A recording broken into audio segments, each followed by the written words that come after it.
कार्रवाई शुरू करें। फाइनली जो है वो हमने 3-4 दिन तक इंतजार किया कि आप लोगों की तादाद जरा मुनासिब होना शुरू हो, वही ट्रेंड शुरू हो जाए जो नॉर्मल क्लासों में होता है, तो फिर जो है ना वो हम फिर एक मुनासिब कमरे में भी आ सकते हैं। या ये कमरा या साथ वाला कमरा, दो ऑप्शन थी। साथ वाले कमरे की कैपेसिटी थोड़ी सी कम है तो हमने कहा जरा आज इस कमरे में ट्राई कर लेते हैं। और अगर इस कमरे के हिसाब से भी आप लोग जो है वो कम पड़ गए तो फिर हम उस कमरे में जहां इंडिपेंडेंट कुर्सियां, यहाँ जरा बेंच वाला एनवायरनमेंट है। तो कहानी को स्टार्ट करें। कहानी कहां से स्टार्ट होती है? अस्सलाम वालेकुम। हम लोगों ने कंपनी समझ ली है। अच्छा, पता है क्या, कंपनी लॉ पढ़ते पढ़ते तो बहुत बड़ा लगा था, और जब बी लॉ में एंटर हो गए थे तो सी लॉ को देख के जिन लगना शुरू हो गया था। लेकिन जब सी लॉ पे दोबारा वापस आए हैं तो ये इतना बुरा नहीं है, यकीन करें इतना बुरा नहीं है। ये इस रिवीजन का मकसद आधा ये है कि आपको दोबारा सी लॉ से प्यार करवाया जाए। मैं सेशन शुरू भी सी लॉ से इसलिए किया था कि अगर हमने बी लॉ से स्टार्ट किया तो सी लॉ पे जब लोग जाएंगे तो मुसीबत लगना शुरू हो जाएगी। लेकिन अगेन सी लॉ में जो असल परेशानी है वो चैप्टर 1, 2 और 3 है। 1 और 2 में अच्छी बात यह है कि वो आईकेप को भी को बहुत ज्यादा पसंद नहीं है, तो उधर हम कम दिक्कत से भी काम चला सकते हैं। हाँ, 3 ऐसा है कि जो अनफॉर्चुनेटली उन्हें पसंद भी है, और 3 है भी काफी लंबा चौड़ा सा चैप्टर। तो कोई बात नहीं, हमने 3 के लिए तो 2 पूरे सेशंस रखे हुए हैं, तकरीबन 1.5 सेशन, और आधे सेशन में हम बाकी हल्की बातें कर रहे होंगे। तो अब हमें ये चीज समझ आ गई है कि सी लॉ डुएबल है। अगर आप गौर से देखें तो अकाउंट्स वाला चैप्टर को बहुत ज्यादा मुश्किल बातें नहीं थी। फिर डिविडेंड में तो बेचारे में था ही कुछ नहीं। जी।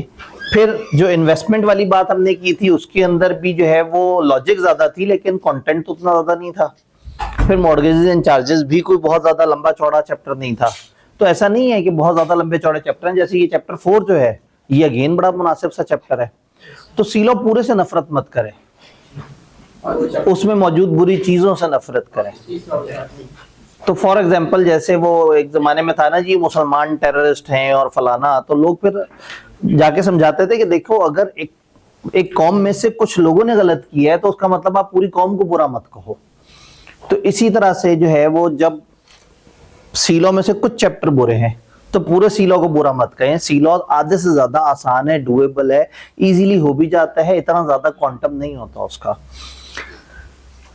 कंपनी समझ आ गई है, कंपनी की टाइप समझ आ गई है, कंपनी रजिस्टर कैसे होती है, कंपनी अपने शेयर कैपिटल को किस तरह से मैनेज करती है, कंपनी के अकाउंट्स क्या होते हैं, डिविडेंड किस तरह से चल रहा होता है, कंपनी ने अपने इन्वेस्टमेंट या अगर कोई ट्रांजैक्शन रिलेटेड पार्टीज वगैरह के साथ करनी होती है तो उसमें क्या मामला होते हैं। और देन हम उससे आगे जब बढ़े थे तो फिर हमने ये देखा है कि मॉर्गेजेस, चार्जेस या डेट्स वगैरह का क्या मामला होता है।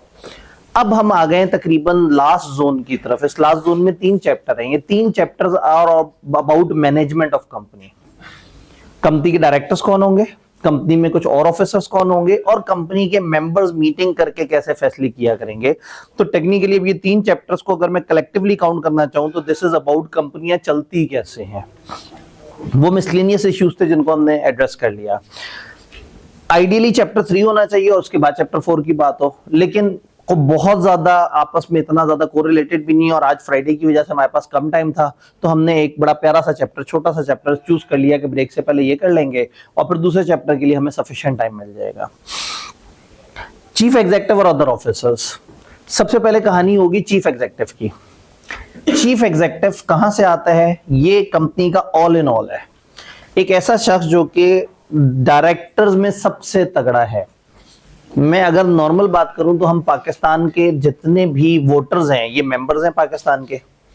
हम लोग जिनको असेंबली में भेजते हैं वो पाकिस्तान के डायरेक्टर्स हैं, और वो असेंबली मेंबरान अपने लिए एक बंदा आपस में से जो चूज करते हैं वजीर आजम, वो चीफ एग्जीक्यूटिव है। तो चीफ एग्जीक्यूटिव बेसिकली वो बंदा है जो कंपनी का ऑल इन ऑल है। ये डायरेक्टर्स के साथ मिलकर काम करता है। डायरेक्टर्स की निस्बत इसकी पावर्स बहुत ज्यादा नहीं होती, लेकिन सिंबॉलिक हेड माना जाता है कि हाँ भाई ये बंदा है जो फुल टाइम चीजों को देख रहा है। ये कंपनी की एम्प्लॉइज में से भी किसी को आप अपग्रेड करके बना सकते हैं। ये किसी दूसरी कंपनी के चीफ एग्जीक्यूटिव को तोड़ के उसको अपने पास नौकरी भी दे सकते हैं, और ये डायरेक्टर्स में से किसी ऐसे डायरेक्टर को जिसके पास ज्यादा शेयर्स हैं या जो ज्यादा काम करता है या जो सबको पता है कि कंपनी चलाने का अहल है, डायरेक्टर्स मिलकर उसको भी सिलेक्ट कर सकते हैं। तो एक चीज हमने ध्यान में रखनी है कि चीफ एग्जीक्यूटिव डायरेक्टर्स में से भी हो सकता है डायरेक्टर से बाहर भी हो सकता है, ये अंडर कॉन्ट्रैक्ट ऑफ सर्विस भी हो सकता है और नहीं भी। तो इस चैप्टर में अगर कोई मुश्किल चीज है या जिस पे मेहनत लगेगी वो चीफ एग्जीक्यूटिव की डेफिनेशन है। चीफ एग्जीक्यूटिव किसी कंपनी के रिलेशन में मीन्स एन इंडिविजुअल, एक इंसान, हु subject to control and direction of the director, जो डायरेक्टर्स के कंट्रोल और डायरेक्शन के साथ मिलके काम कर रहा होता है। और क्या होता है, इज इंटरेस्टेड विद, उसको दिया जाता है क्या, होल और substantially the whole of the powers of management of the affairs of the company, सारी की सारी या तकरीबन सारी की सारी, सब्सटेंशियली द होल ज्यादातर समझे, of the powers of management, company की मैनेजमेंट जो कि कंपनी के अफेयर्स को चलाती है उसकी मैक्सिमम पावर्स इसको दी हुई होती है। मैं नॉर्मली कहता हूं कि चीफ एग्जीक्यूटिव की डेफिनेशन में जितना दा लगाया ना इन्होंने, इतना दा कंपनी लॉ ने किसी और जगह नहीं लगाया। दा समझते हैं? दो का ठीक है। हम क्या कहते हैं, who subject to the control and direction of the directors interested with the whole or substantially the whole of the powers of management of the affairs of the company।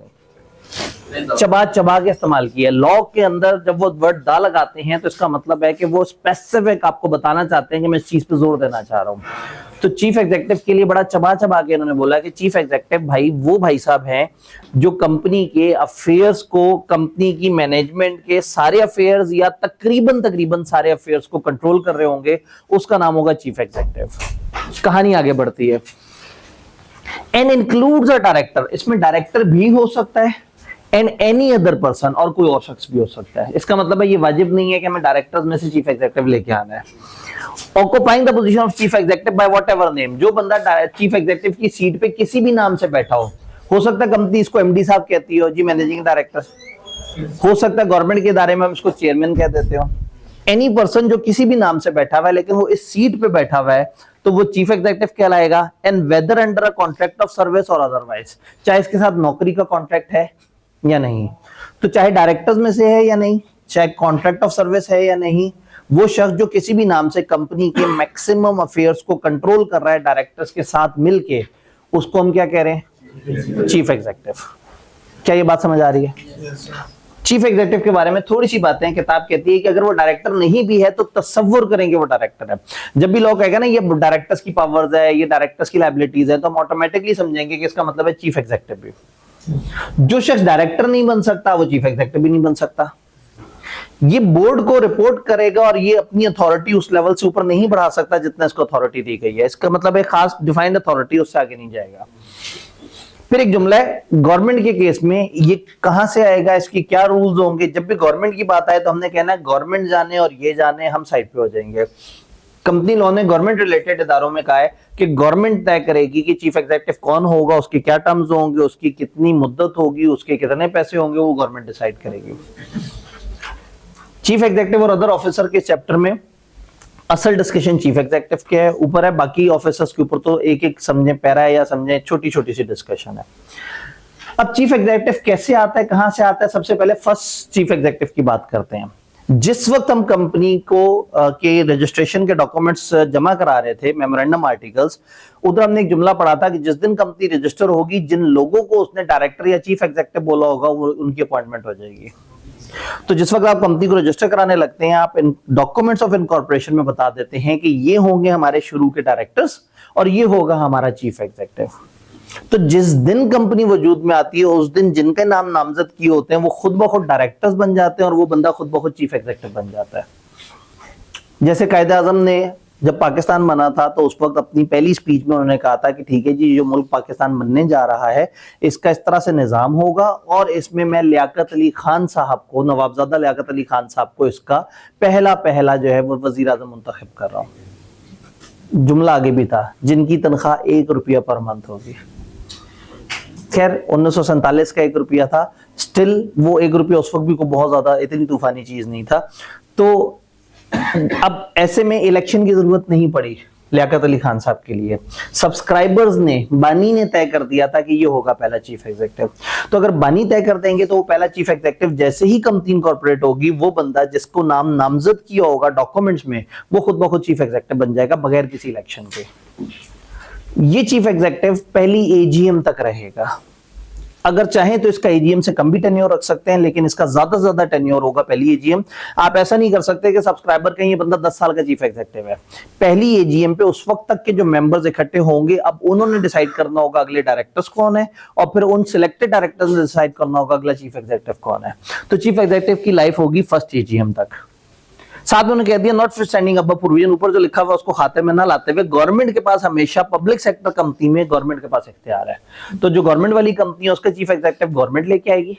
और हम जो बात कर रहे हैं वो आम लोगों की बात कर रहे हैं कि फर्स्ट चीफ एग्जीक्यूटिव सब्सक्राइबर तय करेंगे, उसके पर्टिकुलर डॉक्यूमेंट्स इनकॉर्पोरेशन के साथ भेज देंगे, और वो फर्स्ट एजीएम तक अपना ऑफिस होल्ड करेगा, या अगर चाहे तो शॉर्टर पीरियड भी हो सकता है।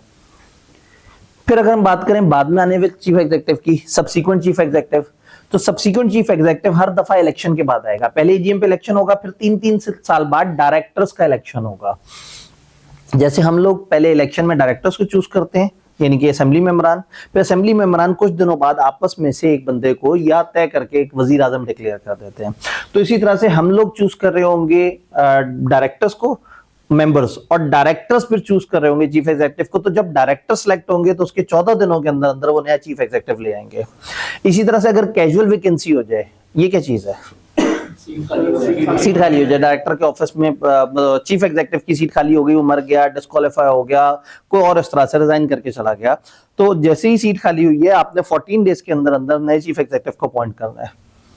चीफ एग्जीक्यूटिव की अपॉइंटमेंट हमेशा डायरेक्टर्स करेंगे, इसमें मेंबर्स का कोई रोल नहीं है। पहला वाला भी सब्सक्राइबर्स जो है वो कर रहे हैं, सब्सीक्वेंट भी डायरेक्टर सेलेक्ट कर रहे हैं, और कैजुअल वैकेंसी भी डायरेक्टर सेलेक्ट कर रहे हैं। तो सब्सीक्वेंट और कैजुअल वैकेंसी 14 दिन में फिल करनी होगी, 2 हफ्ते के अंदर अंदर, और जो पहला वाला है उसका नाम हमने नामजद किया हुआ था। एक बड़ा मजे का रूल है कि पिछला चीफ एग्जीक्यूटिव नए चीफ एग्जीक्यूटिव को वेलकम करने के बाद जाएगा, ये नहीं कि वो अपनी कुर्सी तब तक खाली नहीं करेगा। चीफ एग्जीक्यूटिव की अहम कुर्सी खाली नहीं होनी चाहिए, वो भले रिटायर भी हो रहा है, वो नए बंदे को आने देगा, जब वो आएगा उसको वो हैंड ओवर करेगा चीजें और फिर चला जाएगा। एक्सेप्ट पिछले वाले बंदे को हमने एक्सप्रेसली निकाल दिया हो, अगर हमने उसको एक्सप्रेसली निकाल दिया तो फिर वो ऐसा नहीं करेगा। या अगर ये पिछला बंदा नए बंदे को अगर आने नहीं दे रहा तो फिर हम जो है ना इसको साइड पे कर देंगे और फिर वो सीट खाली हो सकती है। Otherwise retiring chief executive continue perform करेगा अंटिल सक्सेसर अपॉइंट, अनलेस के नॉन अपॉइंटमेंट उसके डिफॉल्ट की वजह से हो या उसका ऑफिस एक्सप्रेसली टर्मिनेट हुआ। फेडरल गवर्नमेंट के पास हमेशा उस कंपनी में इख्तियार है जहां मेजॉरिटी डायरेक्टर्स गवर्नमेंट के हैं, वहां का चीफ एग्जीक्यूटिव गवर्नमेंट अपॉइंट करेगी। ये जुमला कई जगह नजर आएगा, जब भी चीफ एग्जीक्यूटिव और गवर्नमेंट का ताल्लुक आए तो गवर्नमेंट चीफ एग्जीक्यूटिव की अपने रूल सेट करेगी, वो हमारे कंपनीज एक्ट के रूल्स को फॉलो नहीं करेगी, उनकी मर्जी, वो जैसे मर्जी करें। तो क्या सब्सीक्वेंट चीफ एग्जीक्यूटिव समझ आ रहा है? मुझे बताएं चीफ एग्जीक्यूटिव की डेफिनेशन, इसके बेसिक फीचर, और फर्स्ट और सब्सीक्वेंट चीफ एग्जीक्यूटिव में कोई सवाल? जी, ये डिस्क्वालीफाई कैसे होगा? वो सारी डिस्क्वालिफिकेशन जो लॉ ने डायरेक्टर्स की सेक्शन 153 में बताई है, उनमें से कोई भी एक अगर डिस्क्वालिफिकेशन हो जाएगी तो ये भी डिस्क्वालीफाई हो जाएगा।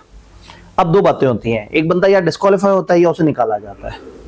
डिस्क्वालीफाई कैसे होगा? उन्हीं बातों पे जो डायरेक्टर्स की लिस्ट हम पढ़ते हैं एक और चैप्टर में जाके। निकाला कैसे जाएगा वो इससे अगला मुद्दा है मेरा। जी अगर ये चला जाता है फिर एक एक्टिंग सीईओ जी, अगर ये चला जाएगा तो क्या दरमियान में कोई एक्टिंग सीईओ अपॉइंट होगा? ऐसा नहीं है, वो सीट खाली हो जाएगी 14 डेज, ज्यादा से ज्यादा 14 डेज। उन्होंने कहा है ना 14 डेज में, उन्होंने ये नहीं कहा 14 दिन बाद अपॉइंट करें। विद इन 14 डेज का मतलब है 2 हफ्तों में, जिस वक्त भी इजी हो। अब जब वो बिल्कुल ही छोड़ के चला जाएगा तो हो सकता है डायरेक्टर तीसरे दिन इकट्ठे होकर एक और बंदे को नामजद कर दें। इलेक्शन ऑफ डायरेक्टर्स कैसे? डायरेक्टर का इलेक्शन किस तरह से होगा एक और चैप्टर में, कल हम इंशाल्लाह डायरेक्टर के इलेक्शन का पूरा प्रोसेस समझेंगे। 14 days of election of director. जी, ये 14 डेज ऑफ इलेक्शन है, यानी कि सब्सीक्वेंट कब आएगा? जब डायरेक्टर का इलेक्शन हो चुका होगा, डायरेक्टर अपॉइंट हो गए होंगे, उसके अगले 14 दिनों में वो जो अपॉइंटेड डायरेक्टर्स है वो चूज कर लेंगे।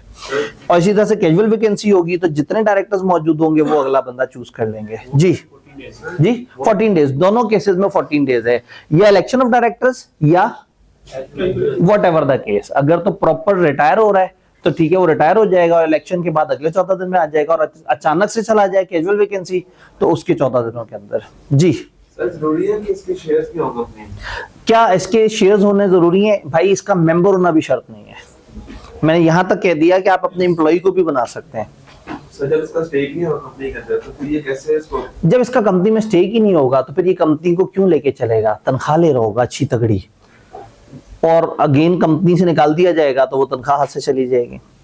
तो दो तरह का स्टेक हो सकता है। एम्प्लॉयमेंट के अंदर इसको बहुत बड़ी सैलरी मिल सकती है, और अगर ये डायरेक्टर्स में से आया है तो जाहिर है फिर इसके पास एक अच्छा शेयर होल्डिंग होगी और अच्छी नुमाइंदगी होगी, परफॉर्म करेगा तो अगली दफा भी चीफ एग्जीक्यूटिव बनेगा। फिर पावर भी तो एक अलग गेम होती है ना, लोग वो पावर तो बरकरार रखना चाहेंगे, उसके लिए ये फिर काम भी करेगा। जी वो मालिक का कंपनी का और सीईओ के साथ उसकी जो डेथ होगी उसका बेटा आगे उसी की जगह पे। जी, अब अगेन अगर एक बंदा मालिक भी था और सीईओ भी था, मालिक से यहाँ मुराद मैं थोड़ी सी और लूंगा, चूंकि सोल ट्रेडर में मालिक ऑल इन ऑल होता है, कंपनियों का कोई एक मालिक नहीं होता, बट शायद मालिक से यहाँ मुराद है कि फर्ज करें 70% शेयर्स उसके पास थे, 70% शेयर्स उसके पास थे और वो खुद ही डायरेक्टर भी था और खुद ही चीफ एग्जीक्यूटिव भी था। डेथ हो गई, कैजुअल वैकेंसी क्रिएट हो गई, रिमेनिंग डायरेक्टर। अच्छा, जब उसकी डेथ हुई तो वो बीइंग डायरेक्टर भी डेथ हो गई, बीइंग चीफ एग्जीक्यूटिव भी डेथ हो गई, उसके शेयर मिल जाएंगे बच्चों को, बच्चे बन जाएंगे 70% के शेयर होल्डर, बच्चे नए डायरेक्टर ले आएंगे जो कि वो खुद होंगे, और वो डायरेक्टर्स चूज करेंगे चीफ एग्जीक्यूटिव को, सिंपल मेजॉरिटी से चूज होना है, आधे से ज्यादा डायरेक्टर्स तो घर के हैं, तो चीफ एग्जीक्यूटिव कहां से आएगा? घर से आएगा। तो चीफ एग्जीक्यूटिव ज्यादा शेयर्स वाला बंदा अपने आप को पहले डायरेक्टर बनाता है और फिर थोड़ी सी पॉलिटिक्स करके, अगर शेयर्स कम हो और अगर ज्यादा हो तो पॉलिटिक्स की भी जरूरत नहीं है, वो अपने शेयर्स अपने आप को कास्ट कर ले। तभी अक्सर लोग कहते हैं कि जी हमारे सीए की फील्ड के लोग सीएफओ तो बनते हैं, सीईओ नहीं बनते। तो एक जगह एक डिस्कशन हो रही थी और वो जो है ना कुछ यूनिवर्सिटी के लोग बैठे हुए थे, तो उन्होंने कहा जी आप चार्टर्ड अकाउंटेंट्स जो है ना वो उनके अजीब से मसले हैं, आप लोग सीएफओ तक जाते हैं लेकिन सीएफओ से ऊपर लेवल होता है सीईओ। तो आप में ऐसी क्या चीज मिसिंग है जिसकी वजह से आप लोग सीईओ नहीं बन पाते? मैंने कहा मीर बाप। मतलब वो टॉन्ट मार रहे थे कि भाई तुम लोगों में वो क्या स्किल की कमी है, तुम में ऐसी क्या कमी है कि तुम लोग सीईओ नहीं बन पाते, सीएफओ बनते हो।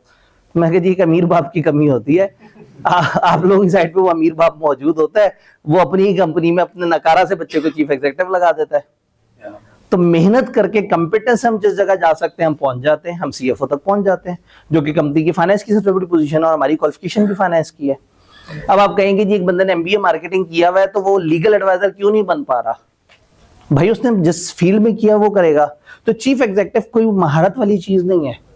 चीफ एग्जीक्यूटिव बनने के लिए बेसिकली आपको जो है ताकत चाहिए। भाई देखिए ना, आज भी जो चीफ एग्जीक्यूटिव है या इससे पहले भी जो चीफ एग्जीक्यूटिव थे पाकिस्तान के, तो आपको लगता है कि उनके पास कोई ऐसी सलाहियत थी कि उन्हें मुल्क चलाने आते हैं? एक ने तो डिफॉल्ट तक पहुंचा दिया था, एक इस वक्त जो कर रहा है। तो सलाहियत चाहिए ही नहीं, वोट चाहिए, पावर चाहिए। और कंपनी में पावर कहां से आती है? पैसे, शेयर्स। तो हो सकता है कंपनी का चीफ एग्जीक्यूटिव 5वीं पास हो, क्योंकि उसके पास पैसे हैं, कंपनी सारी उसकी है, वो अपनी कंपनी अपने हाथ से डुबो दे, कोई मसला नहीं है। खैर वापस नजर आते हैं। चीफ एग्जीक्यूटिव हमें फर्स्ट और सब्सिक्वेंट समझ आ गया। अब चीफ एग्जीक्यूटिव की जो टर्म्स ऑफ अपॉइंटमेंट वो कैसे होंगी? कंपनी वाले तय करेंगे, या तो डायरेक्टर्स तय कर लेंगे या कंपनी जनरल मीटिंग में तय करेगी, लेकिन जो तय करेगा आर्टिकल्स के मुताबिक होगा। फेडरल गवर्नमेंट के केस में जो गवर्नमेंट कहेगी वही होगा। और अगर एक बंदा एलिजिबल डायरेक्टर बनने के लिए है तो वो चीफ एग्जीक्यूटिव बनने के लिए भी इनएलिजिबल है। चीफ एग्जीक्यूटिव पब्लिक कंपनी का कंपीटिंग बिजनेस में नहीं आएगा। ये जो पब्लिक कंपनी है जिसमें आवाम का स्टेक है, एक तो प्राइवेट है ना, चंद लोगों ने मिलकर कंपनी बनाई है, वो जो मर्जी करें। पब्लिक कंपनी का चीफ एग्जीक्यूटिव एग्जैक्टली वो बिजनेस नहीं करेगा जो उसकी कंपनी का है, वरना क्या होगा, ये कंपनी का ऑल इन ऑल है। अगर इसका अपना जाती भी वही वाला बिजनेस हुआ तो फिर ये कंपनी के कस्टमर तोड़ के अपने प्राइवेट बिजनेस में ले जाएगा। तो चीफ एग्जीक्यूटिव वो बिजनेस नहीं करेगा जो इसकी कंपनी का बिजनेस है। अगर करेगा तो वो इनएलिजिबल हो जाएगा, उसे निकाल दिया जाएगा। हाँ, एक बंदे को हम लेके एक और बिजनेस से आए हैं जी, टेक्सटाइल कंपनी चलाता था, हम उसे लेके आया, तुम हमारे चीफ एग्जीक्यूटिव बन जाओ, तो भाई वो तो पहले से ही वो काम कर रहा है। तो ऐसा बंदा अपॉइंटमेंट के वक्त बता देगा कि जी मैं ऑलरेडी ये काम कर रहा हूँ, मेरा ये कॉन्फ्लिक्ट ऑफ इंटरेस्ट है, फिर कंपनी वाले ध्यान से उसके साथ कॉन्ट्रैक्ट करेंगे। तो चीफ एग्जीक्यूटिव वो या उसका स्पाउस, उसकी बीवी या उसका शौहर और उसके माइनर चिल्ड्रन आर प्रोहिबिटेड कि वो किसी ऐसे बिजनेस में एंगेज हो जो कि उसकी कंपनी का है या उसकी सब्सिडरी का है। और अगर at the time of appointment पहले से एंगेज है तो फिर उसको नोटिस देना होगा, डिस्क्लोज करना होगा उस बिजनेस के बारे में कि मेरा ये बिजनेस है जो मैं कर रहा हूँ। फाइनली चीफ एग्जीक्यूटिव को अगर निकालना है तो चीफ एग्जीक्यूटिव को निकालने के लिए हमेशा आपको 75% ताकत चाहिए। 75% ताकत 3 जगह पे आ सकती है। अगर डायरेक्टर्स इसे निकालना चाहें तो डायरेक्टर्स को अपनी तादाद क्वांटिटी का 75% चाहिए इसे निकालने के लिए। इंटरेस्टिंगली ये खुद भी डायरेक्टर है, तो अगर कंपनी में 8 डायरेक्टर्स हैं, 6 कहेंगे तो ये निकलेगा,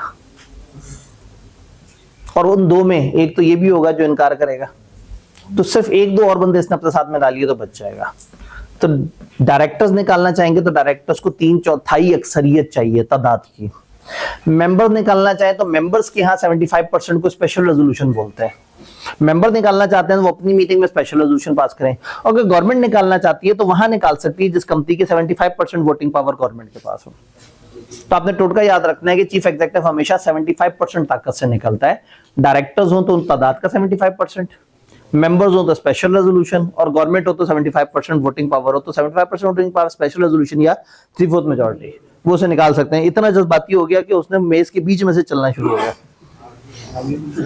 कुछ अर्से पहले चैट जीपीटी जरा एक्यूरेसी लेवल हल्का होता था, तो उस बेचारे ने जो तस्वीर उसे समझ आई वो बना दी।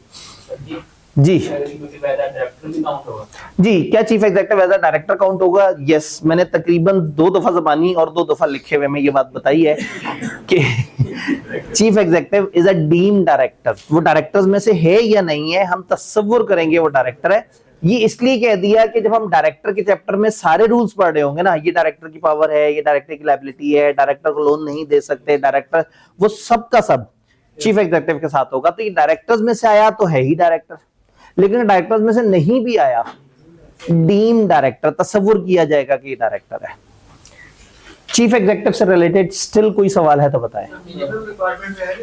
जी, क्या ये मिनिमम नंबर ऑफ डायरेक्टर्स में से आएगा? मिनिमम नंबर ऑफ क्या? डायरेक्टर। डायरेक्टर कैसे कहते हैं? Any person occupying the position of director by whatever name called. तो ये जिस मर्जी नाम से जो भी हो, हम इसे डायरेक्टर कह रहे हैं। जब डायरेक्टर कह रहे हैं तो जहां जहां वर्ड डायरेक्टर इस्तेमाल हुआ है वहां वहां ये भी इस्तेमाल होगा। तो अगर एक कंपनी को 3 डायरेक्टर्स चाहिए, 2 डायरेक्टर्स हैं और एक चीफ एग्जीक्यूटिव है, तो चीफ एग्जीक्यूटिव को क्या तस्वुर करेंगे? डायरेक्टर। अब कहेंगे एक बंदा, दूसरा बंदा और एक तस्वुराती तीसरा बंदा, 3 हो गए, गिनती पूरी। वो आर्टिकल ऑफ एसोसिएशन जी, क्या आर्टिकल्स में नाम आएगा? आर्टिकल्स में आप बिल्कुल शुरू में आर्टिकल्स के साथ आप पहले चीफ एग्जीक्यूटिव का बताते हैं, उसके बाद वाले आर्टिकल्स में नहीं लिखे जाते, बाद वाले इलेक्शन लड़के आते हैं, यानी कि इलेक्शन के डायरेक्टर्स की उनसे वोटों से आते हैं। चीफ एग्जीक्यूटिव को एससीसीपी या रजिस्ट्रार निकाल सकते हैं? क्या एससीसीपी या रजिस्ट्रार चीफ एग्जीक्यूटिव को निकाल सकता है? यस, निकाल सकता है, हमारे सिलेबस में नहीं है, निकाल सकते हैं। एक खास लेवल की बदउनवानी करने के ऊपर रजिस्ट्रार को 10% लोग शिकायत करते हैं, वो अपने तरीके से निकालता है, और एससीसीपी के पास एक पावर होती है डिस्क्वालीफाई करने की किसी को। हमारे सिलेबस में नहीं है, हम डायरेक्टर में पढ़ेंगे। डायरेक्टर को निकालने के 2 तरीके हैं, इसलिए कि कैफ है, वरना डायरेक्टर को निकालने के 3 तरीके होते हैं। मेंबर्स निकाल सकते हैं उसको एक रेजोल्यूशन पास करके, या लॉ में लिखी हुई किसी चीज से वो डिस्क्वालीफाई हो सकता है, और तीसरा एससीसीपी डिस्क्वालिफिकेशन ऑर्डर दे सकता है। एक लंबी सी लिस्ट है, हमारे सिलेबस में नहीं है, अल्लाह का शुक्र है। 14 डेज एक्सटेंड हो सकती है? क्या ये 14 डेज एक्सटेंड हो सकते हैं? अगर लॉ ने नहीं लिखा तो नहीं हो सकता। सी लॉ का ना बड़ा आसान सा फंडा है, जो बोल दिया बोल दिया। इन्होंने जो कहा है बस वही है, हमने खुद से नहीं सोचना कि यूं हो सकता है या नहीं हो सकता। अगर इन्होंने कहा है कि 14 दिन, जहां एक्सटेंशन देनी होती है खुद बताते हैं तो वहां मिल सकती है, और जहां खामोश है हम तसव्वुर नहीं करेंगे। बी लॉ में इस तरह का मजाक होता है कि अच्छा यूं सोचें तो ये जवाब है, यूं सोचें, वहां ये वकीलों वाली डिबेट चल जाती है। सी लॉ के अंदर ना अपने आप को बड़ा क्लियर रखना है आपने, कि जो जैसे जितना है, हो सकता है आपके यहाँ 14 दिन कम है, 15 दिन होने चाहिए थे, 20 दिन होने चाहिए थे। तो ठीक है, आपके जज्बात की मैं कदर करता हूं, लेकिन आप भी इनके जज्बात की कदर करें। जो इन्होंने लिख दिया है वो वैसे ही है। मैं लॉजिक पे जरूर बात करूंगा, लेकिन मैं अल्टीमेटली आपको क्या रिकमेंड करूंगा कि आपने याद वो करना है जो किताब में लिखा हुआ है। भाई कुछ कहना चाहते हैं? अगर ये 14 डेज में नहीं हुआ तो कोई पेनल्टी पड़ सकती है? जी, अब अगेन, अगर ये 14 डेज में नहीं हुआ तो क्या कोई पेनल्टी पड़ेगी? अगर हमारी किताब ने नहीं लिखा तो हमने टेंशन नहीं लेनी। कंपनी लॉ की जितनी भी प्रोविजन जब फॉलो नहीं करते तो उस पर कोई स्पेसिफिक या जनरल पेनल्टी होती है। स्पेसिफिक तब होती है जब वो सेक्शन बता दे, और जनरल तब होती है जब आपने जनरली कंपनी लॉ को नॉन कंप्लाई किया हो। तो कंपनियों को छोड़ेगा नहीं एससीसीपी। बस हमें दुआ ये करनी है कि हमारे सिलेबस में पेनल्टी ना लिखी हो तो ज्यादा बेहतर है। तो अगर हमारी किताब ने हमें नहीं बताया तो हम आजाद हैं। तो हमने बस उस हद तक उस बाउंड्री में रहना है। सोचना है, बिल्कुल सही बात है, सोचने पे कोई पाबंदी नहीं, जरूर होगी पेनल्टी, लेकिन अगर हमारी किताब ने हमें नहीं बताया, जैसे देखे ना, मैंने कहा डिस्क्वालीफाई भी हो सकता है। अब हो तो सकता है, लेकिन मैं क्यों उस सेक्शन की डिटेल में जाऊं जो कि हमारे सिलेबस में नहीं। इमीडिएटली अभी को 2 दिन पहले सीए फाइनल की क्लास में खड़े होकर मैंने कोई 4 स्लाइड्स के ऊपर डिस्क्वालिफिकेशंस की लिस्ट समझाई है। तो मेरे लिए तो समझाना तो बहुत आसान है, लेकिन आप लोग परेशान हो जाएंगे। वो नहीं होता, वो जो नन्हे मुन्ने पौधे हो तो उनको जब पानी देना होता है तो आप थोड़ा थोड़ा सा पानी का छिड़काव करते हैं, और अगर एक बड़ा घना जंगल हो, ऊंचे ऊंचे दरख्त हो, बड़े बड़े तने हैं और जनाब मजबूत दरख्त हैं, तो आप बहुत बड़ा पानी का सोर्स ले जाके जो है ना, वासा का बड़े वाला पाइप ले जाके उनको पानी दे दें। अब वासे के बड़े वाले पाइप से वो पौधों को पानी दे दें तो काम खराब हो जाएगा। तो आप लोग अभी मासूम नन्हे मुन्ने रही हैं, अभी आप लोग ग्रुप ए के एक पेपर में मौजूद है, आप बहुत जानना चाहते हैं, मैं आपके जज्बात की कदर करता हूं, लेकिन ज्यादा पानी इन पौधों की सेहत के लिए हानिकारक है। आप जरूर जान लें, आप जैसे ही पेपर दें, आप हमारे YouTube पे जाएं, सीए फाइनल के पहले 2 वीक के लेक्चर्स जो है वहां पे अपलोड हुए पड़े हुए होते हैं, ट्रायल के तौर पे वो देखें। कहीं ना कहीं और सर्च करते करते मेरा कोई क्रैश कोर्स ढूंढ लें, किसी और जगह कुछ ना कुछ आपको मिल जाएगा, लेकिन मालूमात के लिए वो बहुत अच्छा है। पेपर देने के बाद पेपर तक हमने उतना करना है, इतना ही बहुत है। हाँ, या लोग कह रहे होते हैं सर इतने चैप्टर हैं, या कहते हैं सर अभी हमें ये भी जानना है और ये भी जानना है। जानना आपका हक है, लेकिन उसके बाद आपने वापस आना है और ये देखना है कि आपके फ्रेमवर्क में क्या है। हमारे फ्रेमवर्क में जो लिखे हमने तो उसे याद रखना है। डन। तो इसलिए मैं सीलो में थोड़ा लेफ्ट राइट कम होता हूँ, और हो भी तो मैं याद कराता हूँ कि भाई मैं थोड़ी देर के लिए बाहर गया था, आप वापस आ जाए मेरे साथ। तो क्या ये बात समझ आई? अगला ऑफिसर चेयरमैन, बाकी ऑफिसर्स के बारे में थोड़ी थोड़ी सी डिस्कशन है। इस चैप्टर का नाम होना चाहिए था चीफ एग्जीक्यूटिव और थोड़े से और ऑफिसर्स। चैप्टर का नाम है chief executive and other officers. तो अदर ऑफिसर्स के बारे में बस एक पैराग्राफ दिया किताब ने, मैंने उसे बुलेट्स बना बना के काम चला लिया। चेयरमैन कौन है? मीटिंग की सदारत करने वाला बंदा। जैसे असेंबलियों में स्पीकर होता है, स्पीकर उन्हीं में से होता है, और स्पीकर रेगुलेट करता है, भाई अब आप बोले अब आप बोले। इवन स्पीकर वजीर आजम को भी कह सकता है बस आपकी बारी खत्म हो गई, अब साथ वाले भाई को बोलने दें। ये रैंक में उसके नीचे है, लेकिन जिस वक्त मीटिंग चल रही होगी, जिस वक्त असेंबली की कार्रवाई चल रही होगी, वो रेगुलेट कर रहा होगा। तो चेयरमैन इज दैट पर्सन जिसको हम मीटिंग्स के अंदर का हेड बनाते हैं कि मीटिंग का डेकोरम तुमने मेंटेन रखना है, डायरेक्टर्स अपना काम सही कर रहे हैं, डायरेक्टर्स की अटेंडेंस पूरी है या नहीं है, ये सारी चीजें तुमने देखनी है। लिस्टेड कंपनी में चेयरमैन होना लाजमी है। लिस्टेड कंपनी का बोर्ड 14 दिनों में जिस तरह से अपने लिए चीफ एग्जीक्यूटिव चूज करता है, वैसे ही अपने लिए चेयरमैन भी चूज कर लेगा, और चेयरमैन जो है वो आके चीजों को देखेगा, और ये चेयरमैन जो है वो अपनी बोर्ड की लीडरशिप और सारी चीजें कि बोर्ड अपनी जिम्मेदारी सही कर रहा है या नहीं कर रहा है, इस चीज को देखेगा। फिर हमने एक और जगह पढ़ा था कि जो फाइनेंशियल स्टेटमेंट्स लिस्टेड कंपनी की होती हैं, उस पर एक और भाई साहब भी अपनी एक ऐड कर रहे होते हैं रिपोर्ट, रिव्यू रिपोर्ट। हमने कहा था अकाउंट्स होंगे, डायरेक्टर रिपोर्ट होगी, ऑडिटर रिपोर्ट होगी, और अगर लिस्टेड हुई चेयरमैन रिव्यू रिपोर्ट। तो चेयरमैन रिव्यू रिपोर्ट ये अपनी अलग से उसके अंदर ऐड करेगा। चेयरमैन भी 3 साल के लिए आएगा, अनलेस कि इसको पहले निकाल दिया जाए, और इसी तरह से 3 साल बाद जो नया बोर्ड आएगा वो अपने लिए नए चेयरमैन को चूज कर रहे होंगे। बोर्ड क्लियरली डिफाइन कर देगा कि चेयरमैन ने क्या काम करने और चीफ एग्जीक्यूटिव ने क्या काम करने हैं। अब एक बहुत ही कीमती सवाल कि क्या चीफ एग्जीक्यूटिव को ही हम चेयरमैन का रोल दे दें? जवाब है यस, वो हो सकता है, अनलेस के लॉ मना कर दे। एससीसीपी चाहे तो कुछ ऐसी क्लास ऑफ कंपनियां डिफाइन कर दे जहां चेयरमैन और chief executive shall not be the same. तो अगर एससीसीपी डिफाइन कर दे कि कुछ ऐसी कंपनियां जहां ये दोनों सेम नहीं होंगे, तो वहां ये दोनों सेम नहीं होंगे। इसका मतलब क्या हुआ? नॉर्मली ये दोनों काम एक बंदे के जिम्मे आ सकते हैं, लेकिन जहां एससीसीपी कह देगा वहां ये एक बंदा दोनों काम नहीं कर रहा होगा। जस्ट फॉर इंफॉर्मेशन बता दूं, लिस्टेड कंपनी में उन्होंने कह दिया कि चीफ एग्जीक्यूटिव अलग होना चाहिए, वो एग्जीक्यूटिव में से हो, फुल टाइम बैठ रहा हो, और चेयरमैन नॉन एग्जीक्यूटिव में से हो, वो जो सिर्फ मीटिंग अटेंड करते हैं और चले जाते हैं। ये एग्जीक्यूटिव नॉन एग्जीक्यूटिव डिस्कशन इंशाल्लाह कल हम डायरेक्टर्स के साथ कर रहे होंगे। क्या चेयरमैन समझ आया? चेयरमैन के बाद लॉ हमें एक और बंदे के बारे में बताना चाह रही है, शेयर रजिस्ट्रार। शेयर रजिस्ट्रार का मतलब है कि एक ऐसा शख्स जो कंपनियों के शेयर रजिस्टर को, कंपनी के मेंबर्स के रजिस्टर को मेंटेन करे। लिस्टेड कंपनी के लिए वाजिब है कि आपके पास इतनी ट्रांजैक्शन है कि आप एक अपना इंडिपेंडेंट शेयर रजिस्ट्रार रखें। हजारों लोग हैं, हजारों लोग हर वक्त एप्लीकेशन दे रहे हैं, कभी शेयर इन हो रहे हैं, कभी आउट हो रहे हैं। हम चाहते हैं कि एक कंपनी से बाहर कोई इंडिपेंडेंट बंदा हो जो कंपनी के शेयर होल्डिंग के रिकॉर्ड को संभाल के रखे।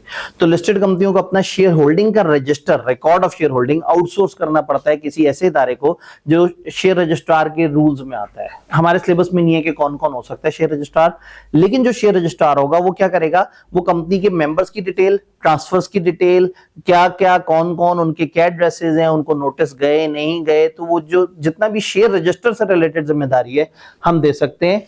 लिस्टेड कंपनी एक ऐसा इंडिपेंडेंट शेयर रजिस्ट्रार रखेंगे जो हैंडल करेगा ट्रांसफर ऑफ शेयर और अदर ऑब्लिगेशन। इस शेयर रजिस्ट्रार का नाम जो है वो आप नोटिस ऑफ मीटिंग में बताएंगे और सब लोगों से कहेंगे कि अब आपने अपने शेयर से रिलेटेड जो काम भी करवाना है, शेयर चेंज करने हैं, स्प्लिट करवाने हैं, डुप्लीकेट करवाने हैं, ट्रांसफर करने हैं, री इशू करवाने हैं, तो आप किसको दें, शेयर रजिस्ट्रार को। शेयर रजिस्ट्रार इन सारी चीजों को मेंटेन करेगा। इसकी क्या क्वालिफिकेशन होगी, इसका क्या एक्सपीरियंस होगा, लॉ ने बताया हुआ है, हमारे सिलेबस से नहीं बताया हुआ जी। जी ये सीडीसी भी हो सकता है, बिल्कुल सही है, सीडीसी भी हो सकता है। इसके जो अपने रूल्स एंड रेगुलेशन है वो सीडीसी को भी अलाउ करते हैं। इंटरेस्टिंगली आप लोगों को जान के खुशी होगी, चार्टर्ड अकाउंटेंट फर्म्स को भी अलाउ करते हैं।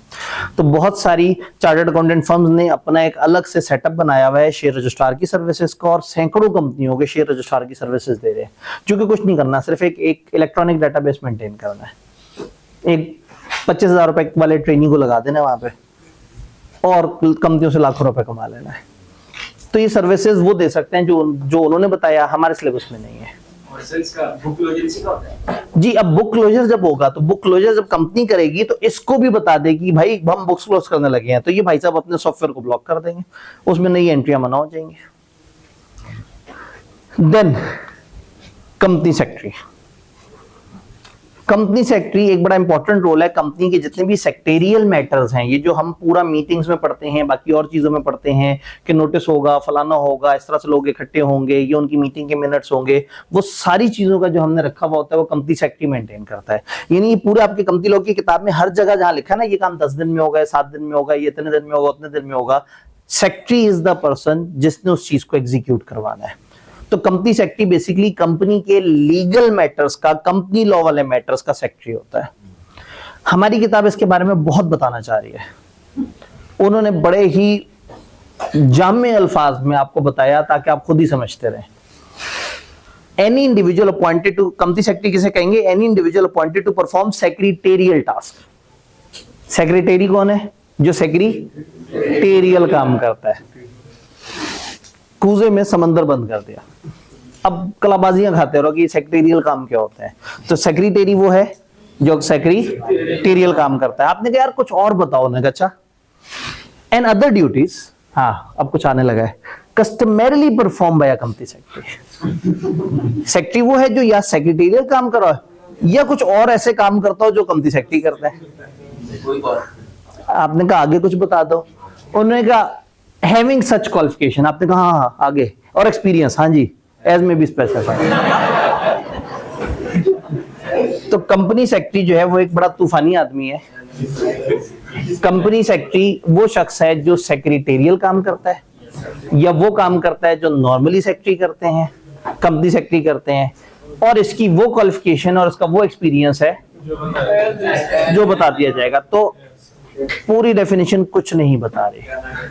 तो ये बेसिकली कंपनी के, फिर आगे हमारी किताब को जोश आया, उन्होंने कहा पब्लिक कंपनी के कंपनी सेक्रेटरी होना चाहिए, having such qualification experience as may be specified. उन्होंने कहा इतना तो हम भी कर सकते हैं।